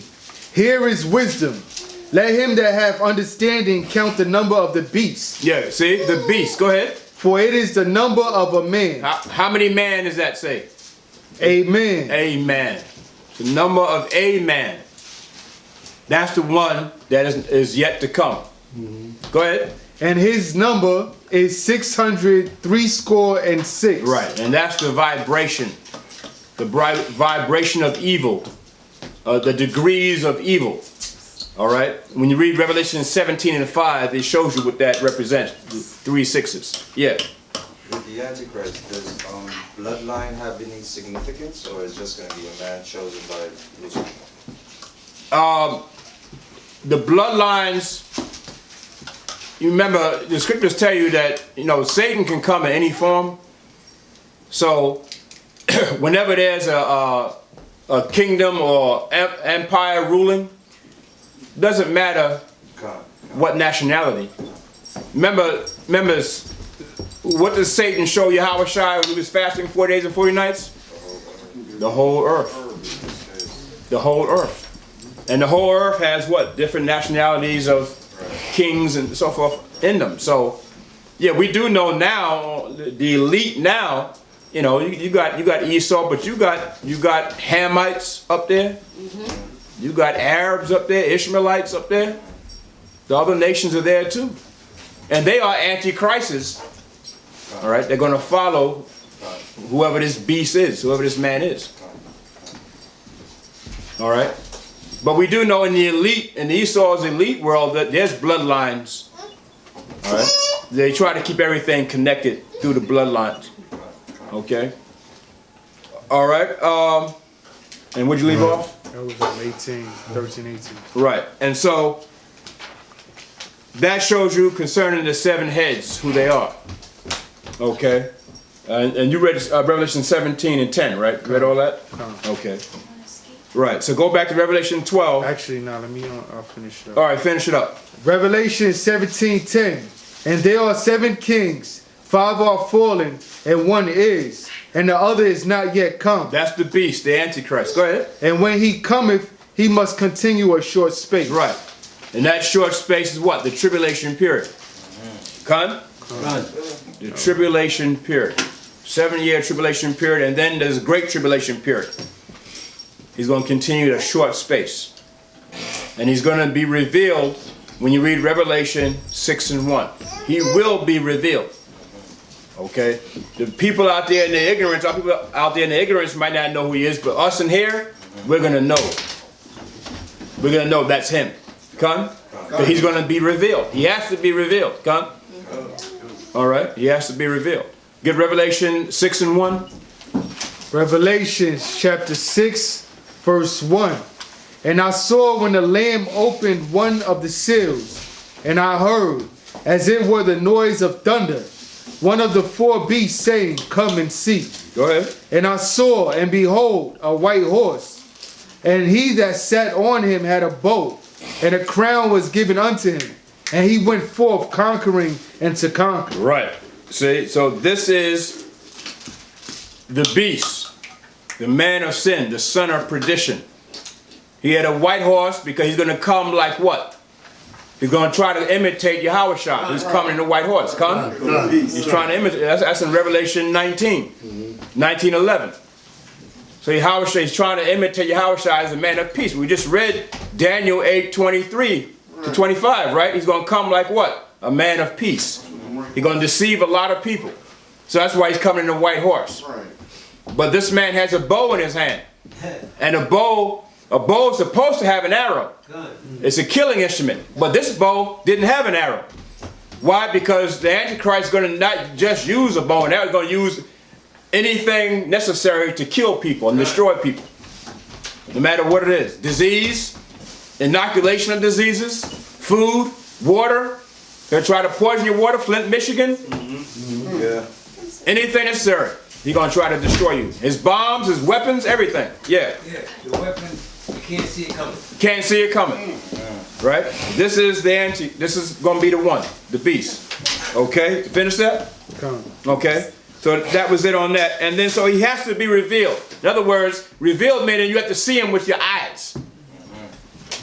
He has to come in the flesh. You understand? A lot of people don't understand. He has to come in the flesh. So didn't Yahushua had to come in the flesh? Correct. And he had to be revealed to who? To Israel. And we had to see him. That's why the scripture says he was shown of 500 people what? At one time. 1 Corinthians, right? Showing you what? As a witness that he did come. So the same thing with the beast. And when you read Thessalonians, what is it? Thessalonians 2 and 3. It says he shall be revealed. Come. Second Thessalonians, yeah, read that. 2 Thessalonians chapter 2 verse 3. Read that. Let no man deceive you by any means, for that day shall not come except there come a falling away first. No, the one where it said he's revealed. I'm sorry, right It here. in there. It in No. Revealed, the son of perdition. Yeah, but no, I'm talking about Yahushua. 1 and 6. 2 Thessalonians, I think that's 1 and 6, right? Seeing the righteous thing from Yeah. tribulation. Then they trouble you. Oh, kind of 7. Verse 7. Verse 7, yeah. Read from 6, then read 7. Go ahead. 2 Thessalonians chapter 1 verse 6. Seeing it is a righteous thing with the Most High to recompense tribulation to them that trouble you. Say the Most High going to recompense tribulation to them. Who's the them? The other nations? Yeah. Esau, the elite of Esau's world and so forth. To them that what? Go ahead. Them that trouble you. Trouble you, go ahead. And to you who are troubled. See, we're troubled, right? Jacob's trouble. We're troubled, go ahead. Rest with us. See, rest with us. See, put your rest in Yahushua. And let Yahushua do the fighting and protection for you. But your spirit, you have to be in the Mashiach. All right? If you're double-minded, you're not in the Mashiach. Huh? Right. You might be here in flesh, but your spirit is double-minded, you're not in the Mashiach. You understand? You got to be totally in the Mashiach. And the Mashiach and the Most High going to prove you if you're in the Mashiach or not. That's why Paul said, examine yourself whether you're in or not in. Because you can be in here, that doesn't mean you're in the Mashiach, right? So he going to examine you, each and every one of us personally, whether you in or out. It's coming. Go ahead, up. When her out of one Yahushua shall be revealed. Shall be what? Shall be revealed. Shall be what? Shall be revealed. See? Go ahead. From heaven with his mighty angels. See? Revelation. See? Reveal. To reveal. Yahushua is going to be seen with our eyes. You're going to see him in your fleshly body. So the same thing with the Antichrist. He's going to be seen with his fleshly body. Okay, come? So that's, you know, I know you hear a lot of brothers might say they don't believe there's going to be Antichrist on that. It's got to be. Otherwise, Yahushua is not coming, brother. He's not coming. Because he's only coming to destroy the works. Because Yahushua don't have to come on the earth anymore. So he's only coming to destroy the works of the beast. And to redeem Yahshua. That's it. All right? Okay, so go back to Revelation 12. And 4. Revelation chapter 12 verse 4. And his tail drew the third part of the stars of heaven, and did cast them to the earth. And the dragon stood before the woman which was ready to be delivered. Right. See, it says, and his tail. The his is talking about the red dragon. How do we know? Because you read the third verse, that's who it's talking about. Okay, it's talking about the red dragon. The stars of heaven now is not talking about the 12 sons of Jacob. Come? It's talking about stars. It's talking about spiritual beings. All right? Angelic beings. But these beings are not righteous angels. They're demonic angels. His tail drew the third part of the stars of heaven. Okay? Angels are considered stars also. All right? You know that, right? Angels are considered stars. Okay, when you read the book of Job, angels are considered stars too. Con? All right? And he drew, because what? Satan has an army too. It's going, as we read on that, it's going to tell you. It's going to tell you what Michael and them were, who Michael and them were fighting. So Satan has satanic angels too. So he's going to draw a third of them and to put them where? Because now you're coming into the end now, right? Satan's going to try. Satan's like Satan is a top general, brother.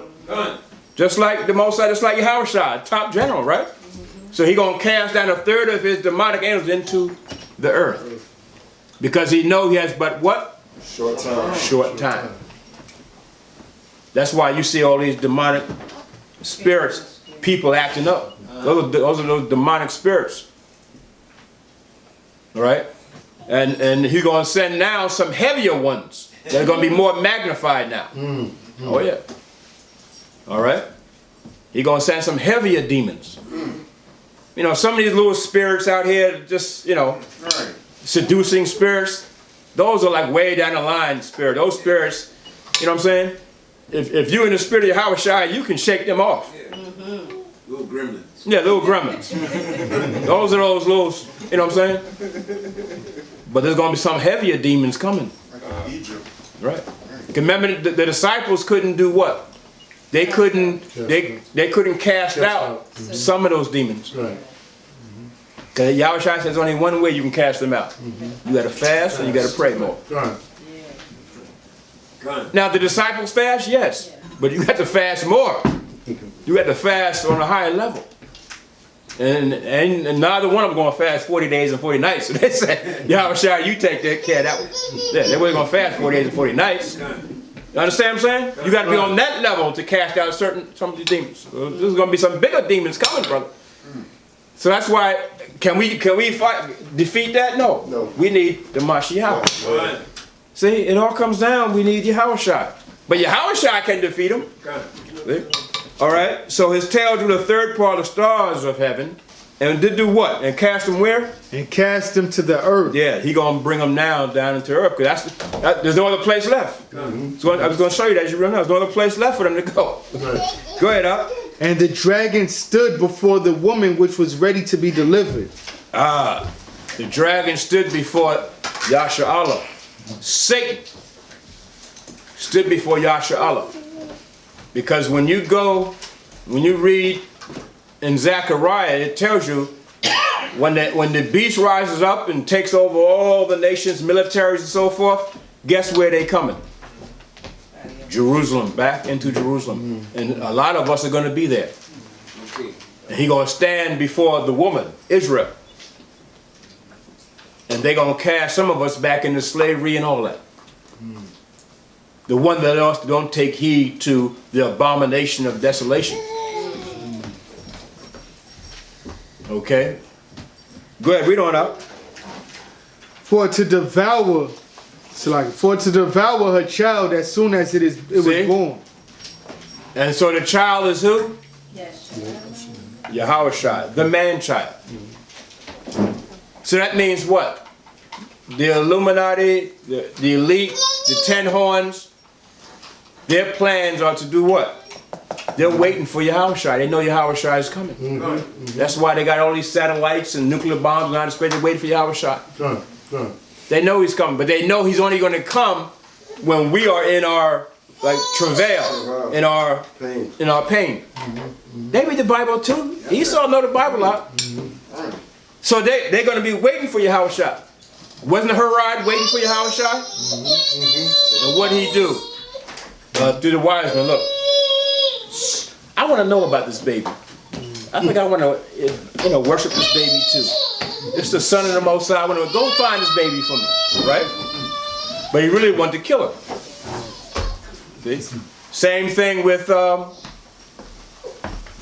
Pharaoh, with Moses. They knew a deliverer was coming. They just didn't know exactly what time. They were trying to pinpoint the time. So the beast in these days are going to try to pinpoint the time, not of Mary now bringing forth Yahushua. Now he's going to try to pinpoint the time of Yahushua's return. See? Yeah. Yeah, I was just gonna say, like, even with this whole Space Force deal, it's like, if you didn't know any better, like, why would you need a Space Force? Why would you need it? Right. It makes sense. Doesn't make any sense, right?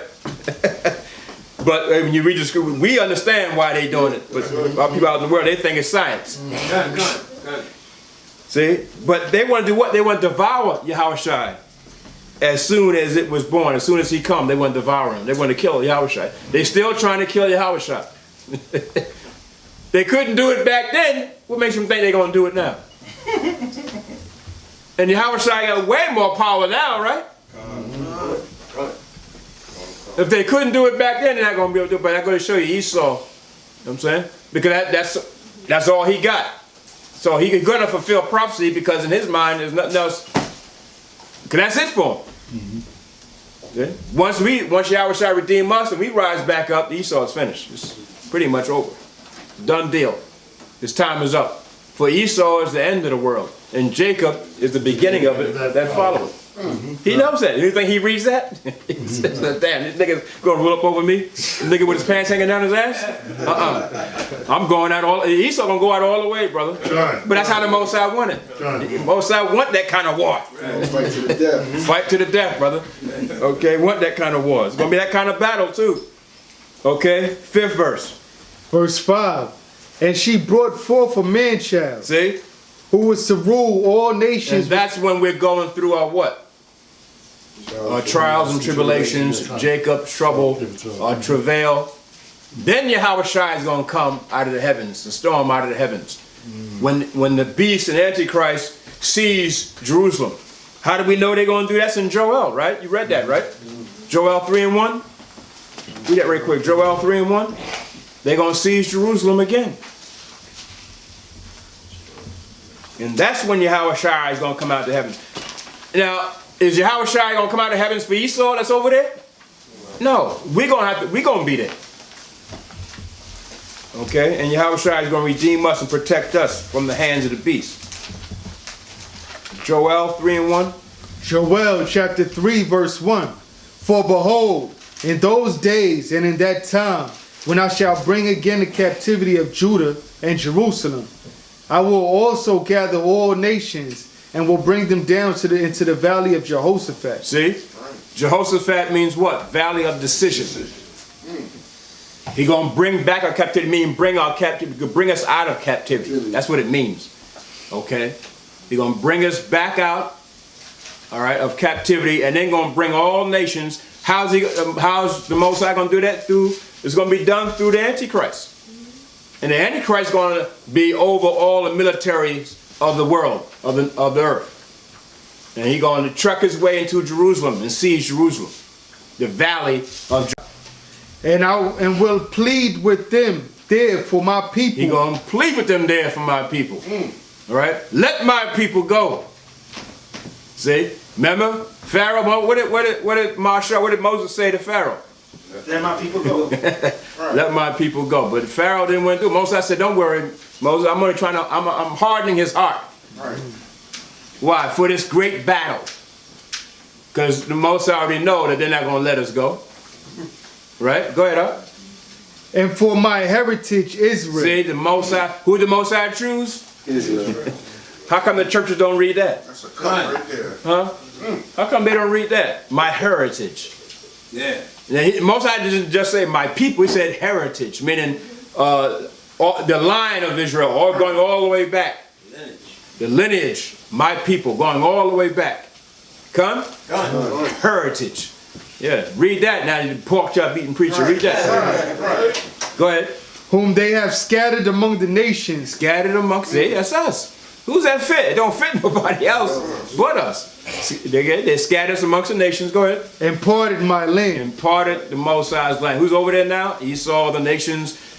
They gave parts of it to the Ishmaelite, Arabs, whatever, Palestinians. They parted their land, our land, for themselves. And now you have nothing. Here you are scattered about through all the nations in captivity. That fits us. Only fits Israel. Only fits us. Go ahead, up. And they have cast lots for my people. They casted lots, right? Go ahead.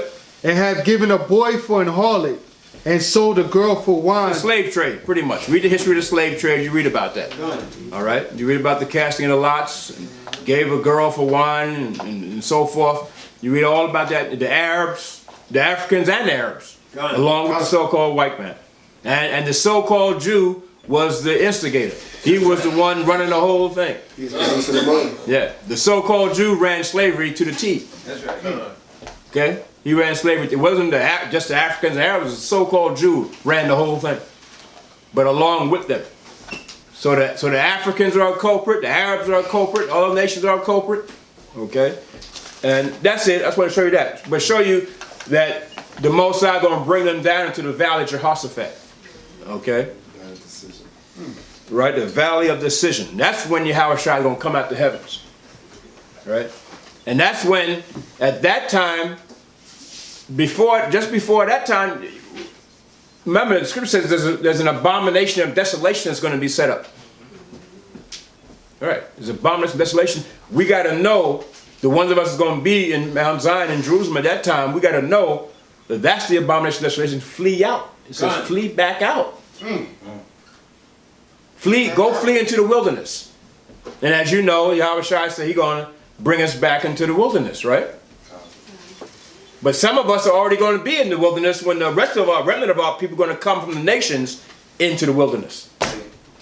How about that? See? So we got to flee back out. But it's only going to be for a short period of time. Like 3.5 years or so. It's going to tell you that. Go ahead, up. Back to Revelation 12. Revelation 12 verse 5. And she brought forth a man-child, who was to rule all nations with a rod of iron. And her child was caught up unto the Most High and to his throne. Right. So I'm going to show you the man-child. There's no more a child now. It's talking about the Mashiach. And of course, he's caught up to the throne. He's on the right hand of the Most High. It's talking to Mashiach. And that's who they're waiting for. They know he's coming. Okay, they know Yahweh Shai is coming. All right, so it's just a matter of time. All these prophecies got to come to pass, but they know Yahweh Shai is coming, and Esau is trying to prepare himself, right, for that. Okay, read the 6th verse. Verse 6. And the woman fled into the wilderness. Ah, see? The woman fled into the wilderness. Why do all of a sudden now we got to flee back out? We're already in the land now. Why we got to flee back out? Yeah, right. See? Well, when you read Zechariah 14, read Zechariah 14 right quick. Zechariah 14, it might be the 3rd verse. And then somebody get Matthew 24:15. Zechariah 14, start from the 1st verse. Zechariah 14 verse 1. Behold, the day of the Most High cometh, and thy spoil shall be divided in the midst of thee. For I will gather all nations against Jerusalem to battle. See? All nations the Most High going to gather to battle. That goes back to what? Joel, right? Right? You're going to gather them to battle to what? The valley of Jehoshaphat. Okay, go ahead. And the city shall be taken. It's going to be taken again. It's going to be taken. Go ahead. And the houses rifled. And whatever house we live in going to be rifled. Go ahead. And the women ravished. And our women are going to be ravished. Yeah, how about that? Go ahead. And half of the city shall go forth into captivity. See, half the city shall go forth into captivity. Go ahead. And the residue of the people shall not be cut off from the city. Yeah, the residue of the people shall not be cut off. See, it shall not be cut off. So why? Because the Most High are going to send a message, all right, through the Mashiach, and we read about in the scriptures that when you see the abomination of desolation thereof, flee back out. So now read that, Matthew 24:15. All right. Somebody got it? Yeah, okay, go ahead, Al. Yeah. When ye therefore shall see the abomination of desolation. When you see it, go ahead. Spoken of by Daniel the prophet. See, spoken of by Daniel. Daniel spoke about it. Go ahead. Stand in the holy place. And when they're standing in what? The holy place. Okay, go ahead. Whereso readeth, let him understand. Then let them which be in Jerusalem flee into the mountains. Right. Flee back out into the mountains. Get the hell out of there. Okay, Kun? Get the hell out of there. So flee back out into the wilderness. Okay, Kun? And that abomination of desolation is not just talking about the other nations coming into the land and desecrating and destroying us, but it's also talking about when the Antichrist comes in there and builds that statue that he's going to build, okay, and they're going to want everybody to bow down to it. That's right. Okay, just like Nebuchadnezzar did. Good. And if you didn't do it during time of Nebuchadnezzar, you were put in the lion's den or that furnace, that fiery furnace and so forth. Okay? Well, the Antichrist is going to have that same mentality. He wants everybody to bow down to him. Good. Right? And so if you don't bow down to that image, what does it tell you the false prophet is going to do with the image? The image shall speak. Remember I tell you about the image in Revelation 13? The false prophet is going to give like power to the image. And that image shall speak. Where the Most High is giving a signal to us and saying, when you see that, get the hell out of there. Yeah, you still there, stand there for. But I got my house. You know, I just furnished it. Nice furniture. See? Yeah, right? And so some of our people are going to stay there, not taking heed. Good. Do you understand? Yeah. So that's because you're over there in the land don't mean you're saved. You know? Yeah, real quick. So when it says, but pray ye that your flight be not in the winter, neither in the south, that means you should just get out there as soon as possible instead of waiting. Yes. Right. Yeah. Because you don't know the day, right? No man know the time, right? Right. So yeah, the Most High did give us some signals. You know what I'm saying? He did give some signals to know. He said, when you see these signs, know that I'm even at the door. Get out of there. Yeah. Right? He said, when you see the fall is coming, you know when fall is coming. Yeah. You know when summer's coming. You know when winter's coming. But that's about all he gave us. But so he gave us some signals. And if you don't take heed to it, understand? So if I see the abomination of desolation, or if I hear the Antichrist is getting this army together to come in Jerusalem, I'm gone already. That's right. I ain't waiting until they get there to hear up the I'm gone already, see? You're gone already, brother. All right? And then Yahweh Shai going to take care of us in the wilderness. Flee into the mountains. Okay, go ahead, Al. Was that it on that? Okay. Yeah. So, you read Matthew 24:15, the whole thing? You read the whole thing? Oh, he's on the phone. Read it one more time, Al. Read it one more time. When ye therefore shall see the abomination of desolation, spoken of by Daniel the prophet, stand in the holy place, whoso readeth, let him understand. Then let them which be into Judea flee into the mountains. Let him which is on the housetop not come down to take anything out of his house. Right. Neither let him which is in the field return back to take his clothes. Right. And woe unto them that are with child, and to them that give suck in those days. Right. So that's enough of that. So I'm just giving you an idea. This is what the Mashiach is telling you. You see that abomination desolation? Flee back out. Okay? Because why? In Zechariah 14 it tells you. They're coming in there. The Antichrist is coming there. And he's coming in to lay your houses, destroy your houses again, ravish the woman, all right, and destroy us. So the one of us that take heed is one thing about Israel, we never take heed. When the Mosai said to Moses, put up the serpent, and when they see the serpent, the affliction will go away. All you gotta do is look up. You couldn't even do that. You couldn't even look up. Because of stubbornness and pride, you didn't look up, so you got killed, you got destroyed. All you had to do is look at it, and you would be delivered and saved, and the disease or whatever it was go away. So our people, that's the problem. So the Most High is going to have it where a remnant going to flee out, but the others are going to stay there and get destroyed. Okay? But, so now go back to Revelation. Okay, and the woman fled into the wilderness. Now read the rest of that. Tell them where you at. Verse 6. Yeah. And the woman fled into the wilderness, where she hath a place prepared of the Most High, that they should feed her there 1,260 days. See, the Most High got a place for us prepared. All right, he got a place for us prepared of the Most High. Where is that place? Go to Isaiah Where's it at? Isaiah.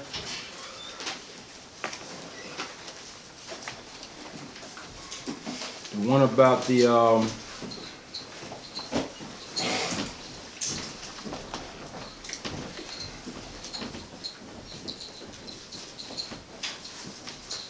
Isaiah, I think it's Isaiah 6.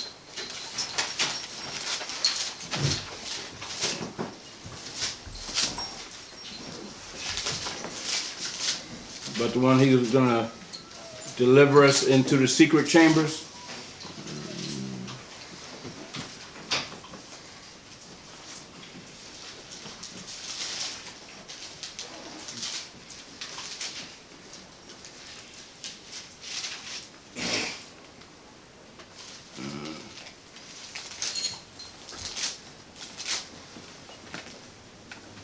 Hold on. You get it from me. I'll look for it for me. But it tells you about the secret chambers of the Most High. Okay.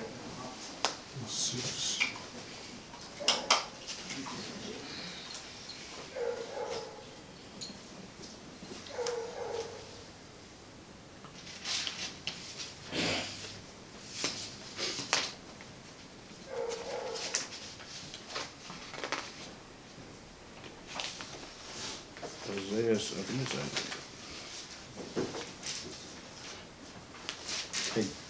okay, go back. You'll find it. Go back.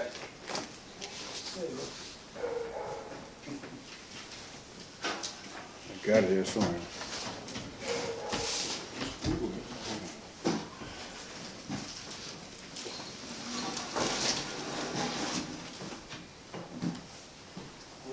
Huh? I can give you another example though, that's talking about the wilderness. Okay, yeah, go ahead. You can read Isaiah 35. You can read those two scriptures that tell you about the wilderness. Okay, yeah.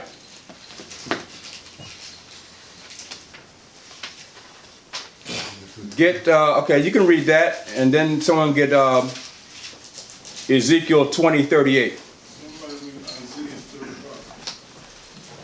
35. Isaiah 35, verse 1.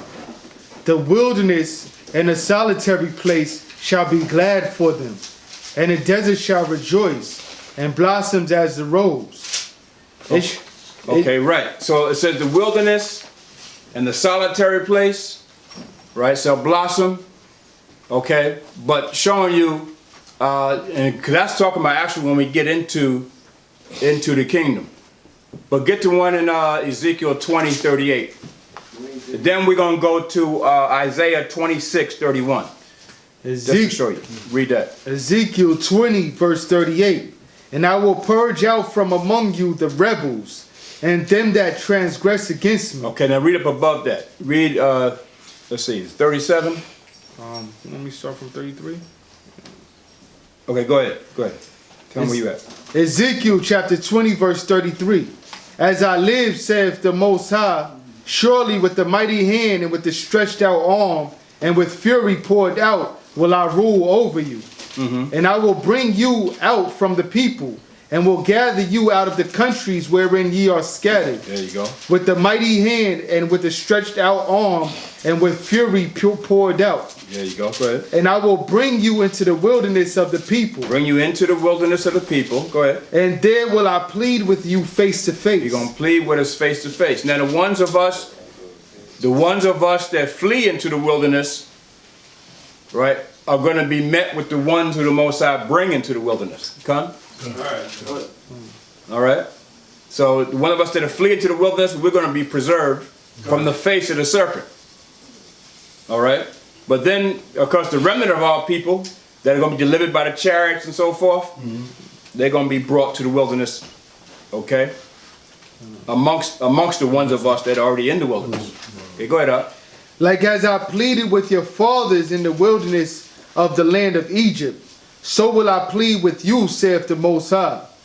And I will cause you to pass under the rod, and I will bring you into the bond of the covenant. Right, so in the wilderness, here's where Yahushua is going to bring back, what? The bond of the covenant. Can't do it while we're already in the land, because we're going to be distracted. Remember, the Most High when the Most High was raising us up as a nation, he always did it and dealt with us one-on-one in the wilderness. Understand, Khan? In the wilderness. Then he brings us into the land, because that's where he makes the covenant with us. He makes the covenant with us in the isolated somewhere. In the desert area and isolated somewhere, Khan. Then we make the covenant, we agree to do the Most High's commandments, then we go back into the land. Most High ain't gonna do it while you're in the land. Okay, that's why you gotta flee back out. Understand? Okay, go ahead, Al. And I will purge out from among you the rebels. Right. Now these are the ones that just got delivered from around the four corners of the earth. well, what do you got to be rebelled about? You just got delivered from hell. You just got delivered from the beast, the Antichrist. Do you understand what I'm saying? Showing you what? Just because you're delivered don't mean that you're going to go into the land and be part of Yahweh-Shai's what? Kingdom. The kingdom. Doesn't mean that, brother, because the same thing when we come out of Egypt. But we're not going to be trekking in the wilderness for 40 years, though. This time it's only going to be like maybe 3.5 years during the Great Tribulation period, for a short period of time. Yeah. It's like you're going to do a thorough cleansing. A thorough cleansing. You got to purge them out, because I want to go back to America. See? I had a car, I had a Cadillac, I had this. So the Most High got to purge them out. Okay, go ahead, up. And them that transgress against me. Okay, that's it on that. So I just show you we're going back into Wells. Read the one Isaiah 26:31. This is the one I was trying to get concerning when they flee into the wilderness. When they flee back out into the wilderness, you got to remember, when we flee into the wilderness, what's going to happen? Well, you're going to have the beast is going to chase us into the wilderness. You know that, right? He's going to chase us. Did not Pharaoh chase us coming out of Egypt? And when the Most High had to deliver us and we go through the Red Sea, Most High part of the Red Sea, the same thing's going to happen here. Okay? So it says, Isaiah 26:31, right? Huh? There's no 31? Huh? I got it. Isaiah 26 and 20. Is it? He's 21. Yeah, go ahead, read that. Oh, come. Yeah, read that. Verse 20. Isaiah Okay, my 26, verse 20. Yeah. Come, my people, enter thou into thy chambers, and shut thy doors about thee. Hide thyself, as it were, for a little moment, until the indignation be overpassed. Right. Now, when did that ever happen in history that you read? You don't really read when the Most High had us hide in a secret chamber somewhere. Do you ever read that? I never really read that. So I'm looking at that as that's something that's going to happen during the tribulation period when we have to flee back out. Because remember, we're going to be hid from the face of the serpent. It's going to tell you that as you read on down in Revelation 12. So how are we going to be hid? Where are we going to be hid at?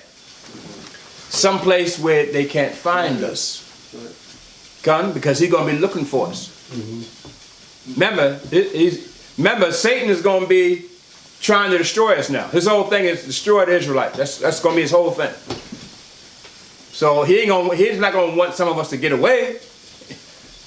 Understand? So that right there, I see that as something that's going to be like in the future, where the Most High going to have a secret chamber where he's going to hide the remnant of us that flee out into the wilderness.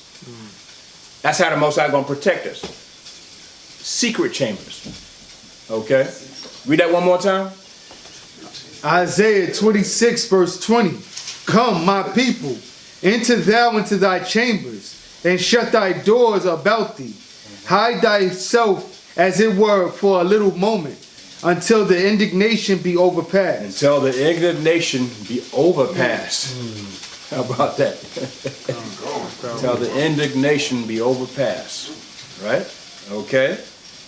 And what does it say in that next verse? What does it say? Verse 21. For behold, the Most High cometh out of his place to punish the inhabitants of the earth for their iniquity. So what does that tell you? That tells you it's a future. That's going to happen in a future date. Because that next verse tells you Yahweh Shai is coming out of his place. Con, you see that? So that secret chamber is something that's going to happen in the future date. So we're going to be protected by this secret chamber that the Most High has somewhere in the wilderness. Somewhere in the wilderness. Right? Okay, go ahead. The earth also shall disclose her blood. How about that? See, the earth shall disclose. Yeah, because Yahweh Shai is going to bring destruction. That's why. Going to bring destruction and death. Go ahead. And shall no more cover her slain. Yeah, see, no more. Now the slain going to be where? Didn't it say that nobody's going to be buried? It's going to slain going to be the slain going to be like the horse's brow. You know, I mean blood going to be like the horse's brow. So slain going to be everywhere. Understand?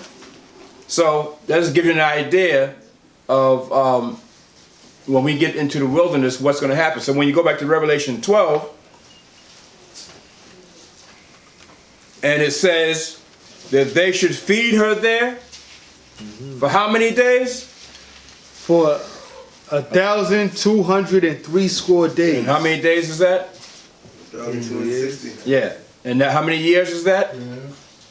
3.5. That's the Great Tribulation period. So that's why you would know that when we flee back out into the wilderness and the Most High protects us from the serpent, from the beast, it's going to be more than likely about 3.5 years. So it's not going to be no 40-year thing like we did coming out of Egypt. 3.5 year deal in the wilderness. It's probably going to take that long to deal with Israel because we're hard-headed. Hard-headed, man. You know what I'm saying? Hard-headed. And then the remnant of us that be delivered, they're going to come into the wilderness too. And then everybody's going to be there who the Most High is going to deliver. All right? I got news for you. Even the ones of us that are delivered there, there's still going to be some of our people still scattered throughout some of the parts of the earth. Because the scripture says it's going to be different.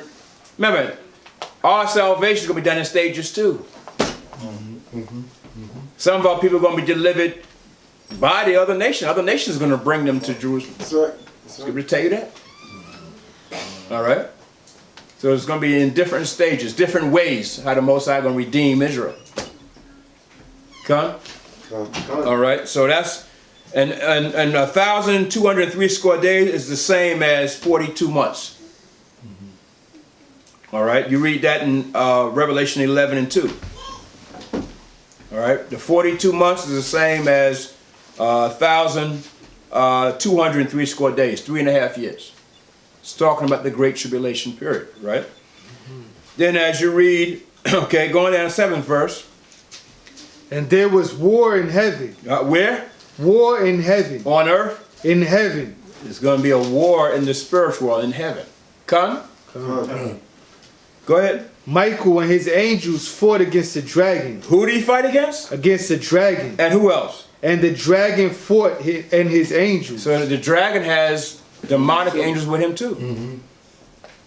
So if there's going to be a war in heaven, and Michael and the archangels are going to fight. This is literal, brother. This is a literal thing. All right? This is a literal thing. It's going to happen.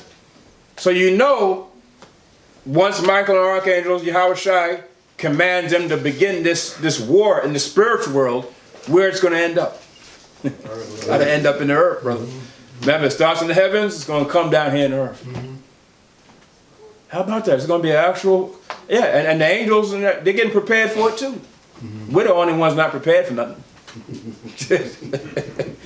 We're the only ones, yeah. But the angels, they're prepared. That's why you see chariots, more chariots now than you ever seen before, right? What do you think they're getting prepared for? They know what's coming, right? So it's going to be a war in heaven, and then it says what, 8th verse? Verse 8. And prevailed not. And, right, the red dragon prevailed not. That's what it means. They prevailed not. Go ahead. Neither was their place found any more in heaven. Wait a minute. Satan's place is not going to be found in heaven no more. You know what that means? So where's he going to end up? Because there's no other place for him to go, right? He's going to be cast out. So I know years ago, people thought that when they read it, they thought Satan was already cast out. No. He's going to be cast out at this time. And when he comes into the earth, guess where he's coming? Whose body is he going to take? He got to come into a body. The beast's body. The Antichrist's body. That's why you read in Revelation 13 where it says the Antichrist is going to be slain with a sword. Then he's going to, all of a sudden, he's going to be like resurrected. It's going to be resurrected. That's going to be pretty much the beginning of the Great Tribulation period. He's going to be wounded.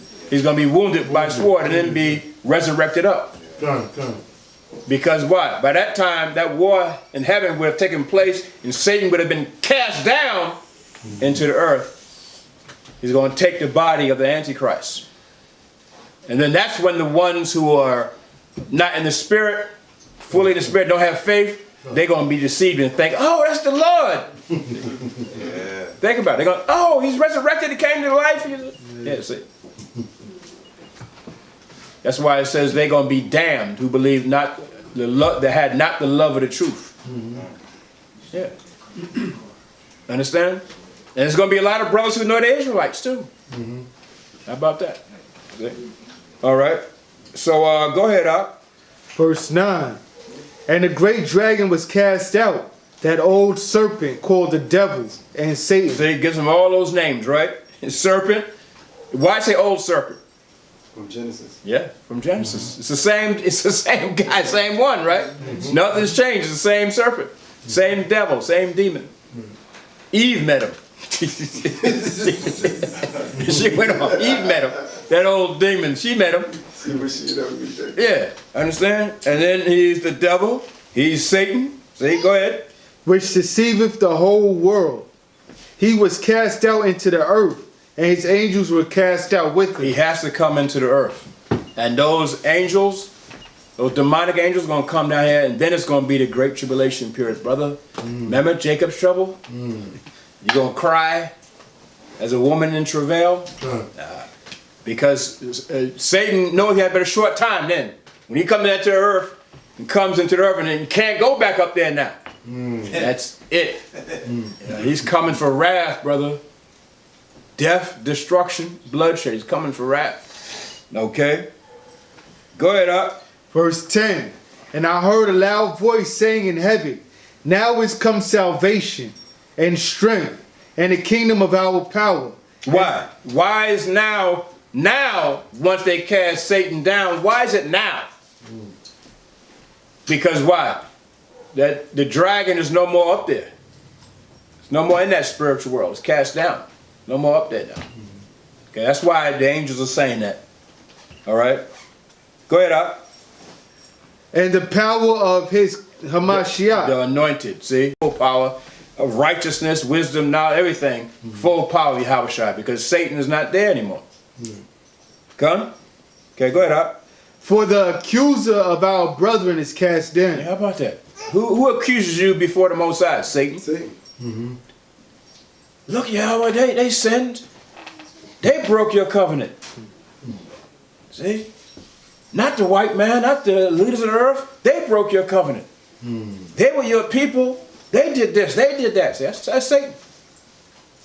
Understand? Right? That's why Yahushua comes back and says, look, Mosiah, right? They're your people. They're your anointed. You chose them. So Yahushua is the mediator also. So the Yahushua got to come back and say, you know what I'm saying? So there's a total war going on up there, man. Spiritual war, everything is going on up there, right? Go ahead, Up.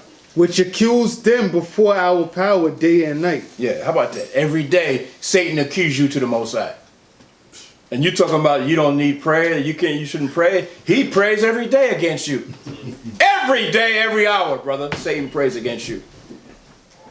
And you talking about, you only praying once a week or whatever.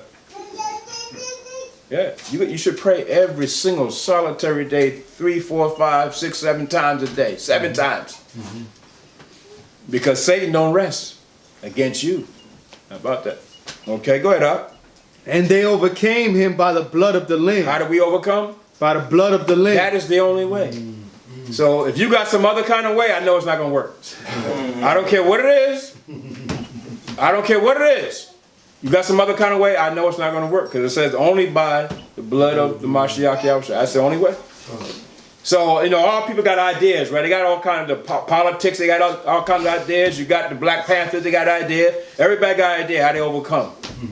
But you know it's not going to work. Why? Because there's only one way. Right. There's only one way. Go ahead, up. And by the word of their testimony. And by the word of what? The scriptures, the Bible. See? Word of the testimony. That's how you're going to overcome, by this word. Okay, go ahead, up. And they love not their lives unto death. See? Unto the death. How about that? Who's ready for that? Huh? Unto death, it says. You love not your life unto death. So, which means that if you have to die or whatever, be put to death, so be it. You're only going to come back anyway. Yahweh going to bring you back. And then the scriptures tell you about the martyrs. He's going to bring you back. Then he said he's going to bring the ones out of the graves. They're going to come walking. He's going to bring you back. And I'm talking about it can be, you can be put to death one day, the next day you walking around. Yeah, it can be like that. Right. So that's why it says, that's why the scripture says don't have no fear. Understand? See, when a man has fear, he's not made perfect. In what? In love. Con. You have to become on that level where you're made perfect in the love of the Most High and Yahweh. That's how perfect your love of the Most High has to be, where you're willing to die for the Most High and Yahweh. That's why Yahweh showed us what to do, the example. If it comes to that, that's what you would have to do. If you love the Most High and Yahweh, if it comes to that, that's what you would have to do. See? Okay, go ahead, up. Verse 12. Therefore rejoice, ye heavens, and ye that dwell in them. Woe to the inhabitants of the earth and of the sea, for the devil is come down unto you having great wrath, because he knoweth that he hath but a short time. He's coming where? Into the earth. He's going to come into the earth. And then, once he's cast down, he knows he has only but a short time. He knows it's not going to be too much longer after that where he's going to be cast down into the bottomless pit. Satan knows he's going where he's going. He knows he has but a short time, so he knows where he's going. So he's coming with what? Wrath. And he's going to pull out all types of ways to destroy and kill you.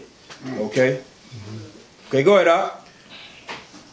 And when the dragon saw that he was cast unto the earth, he persecuted the woman which brought forth the man-child. Who's he going to persecute? Yasharallah. Yasharallah. He's going to persecute you. He's coming after you. Wherever you at. Don't matter wherever you at. He's coming after you. There ain't going to be no place to hide really either. You know, ain't going to be no place to hide. He's coming after you. Okay? So that's why we have to be in the Mashiach. That's our only protection. Okay? Go ahead, up. Verse 14. And to the woman were given 2 wings of a great eagle, that she might fly into the wilderness. Unto the woman were given 2 wings of a great eagle, that she may fly where? Into the wilderness. Into the wilderness. How about that? So the Most High is saying he's going to give Yasharallah wings like an eagle so that we may be able to flee into the wilderness. Okay? And when you read, then it's in Exodus, the Most High describes it like an eagle. Where is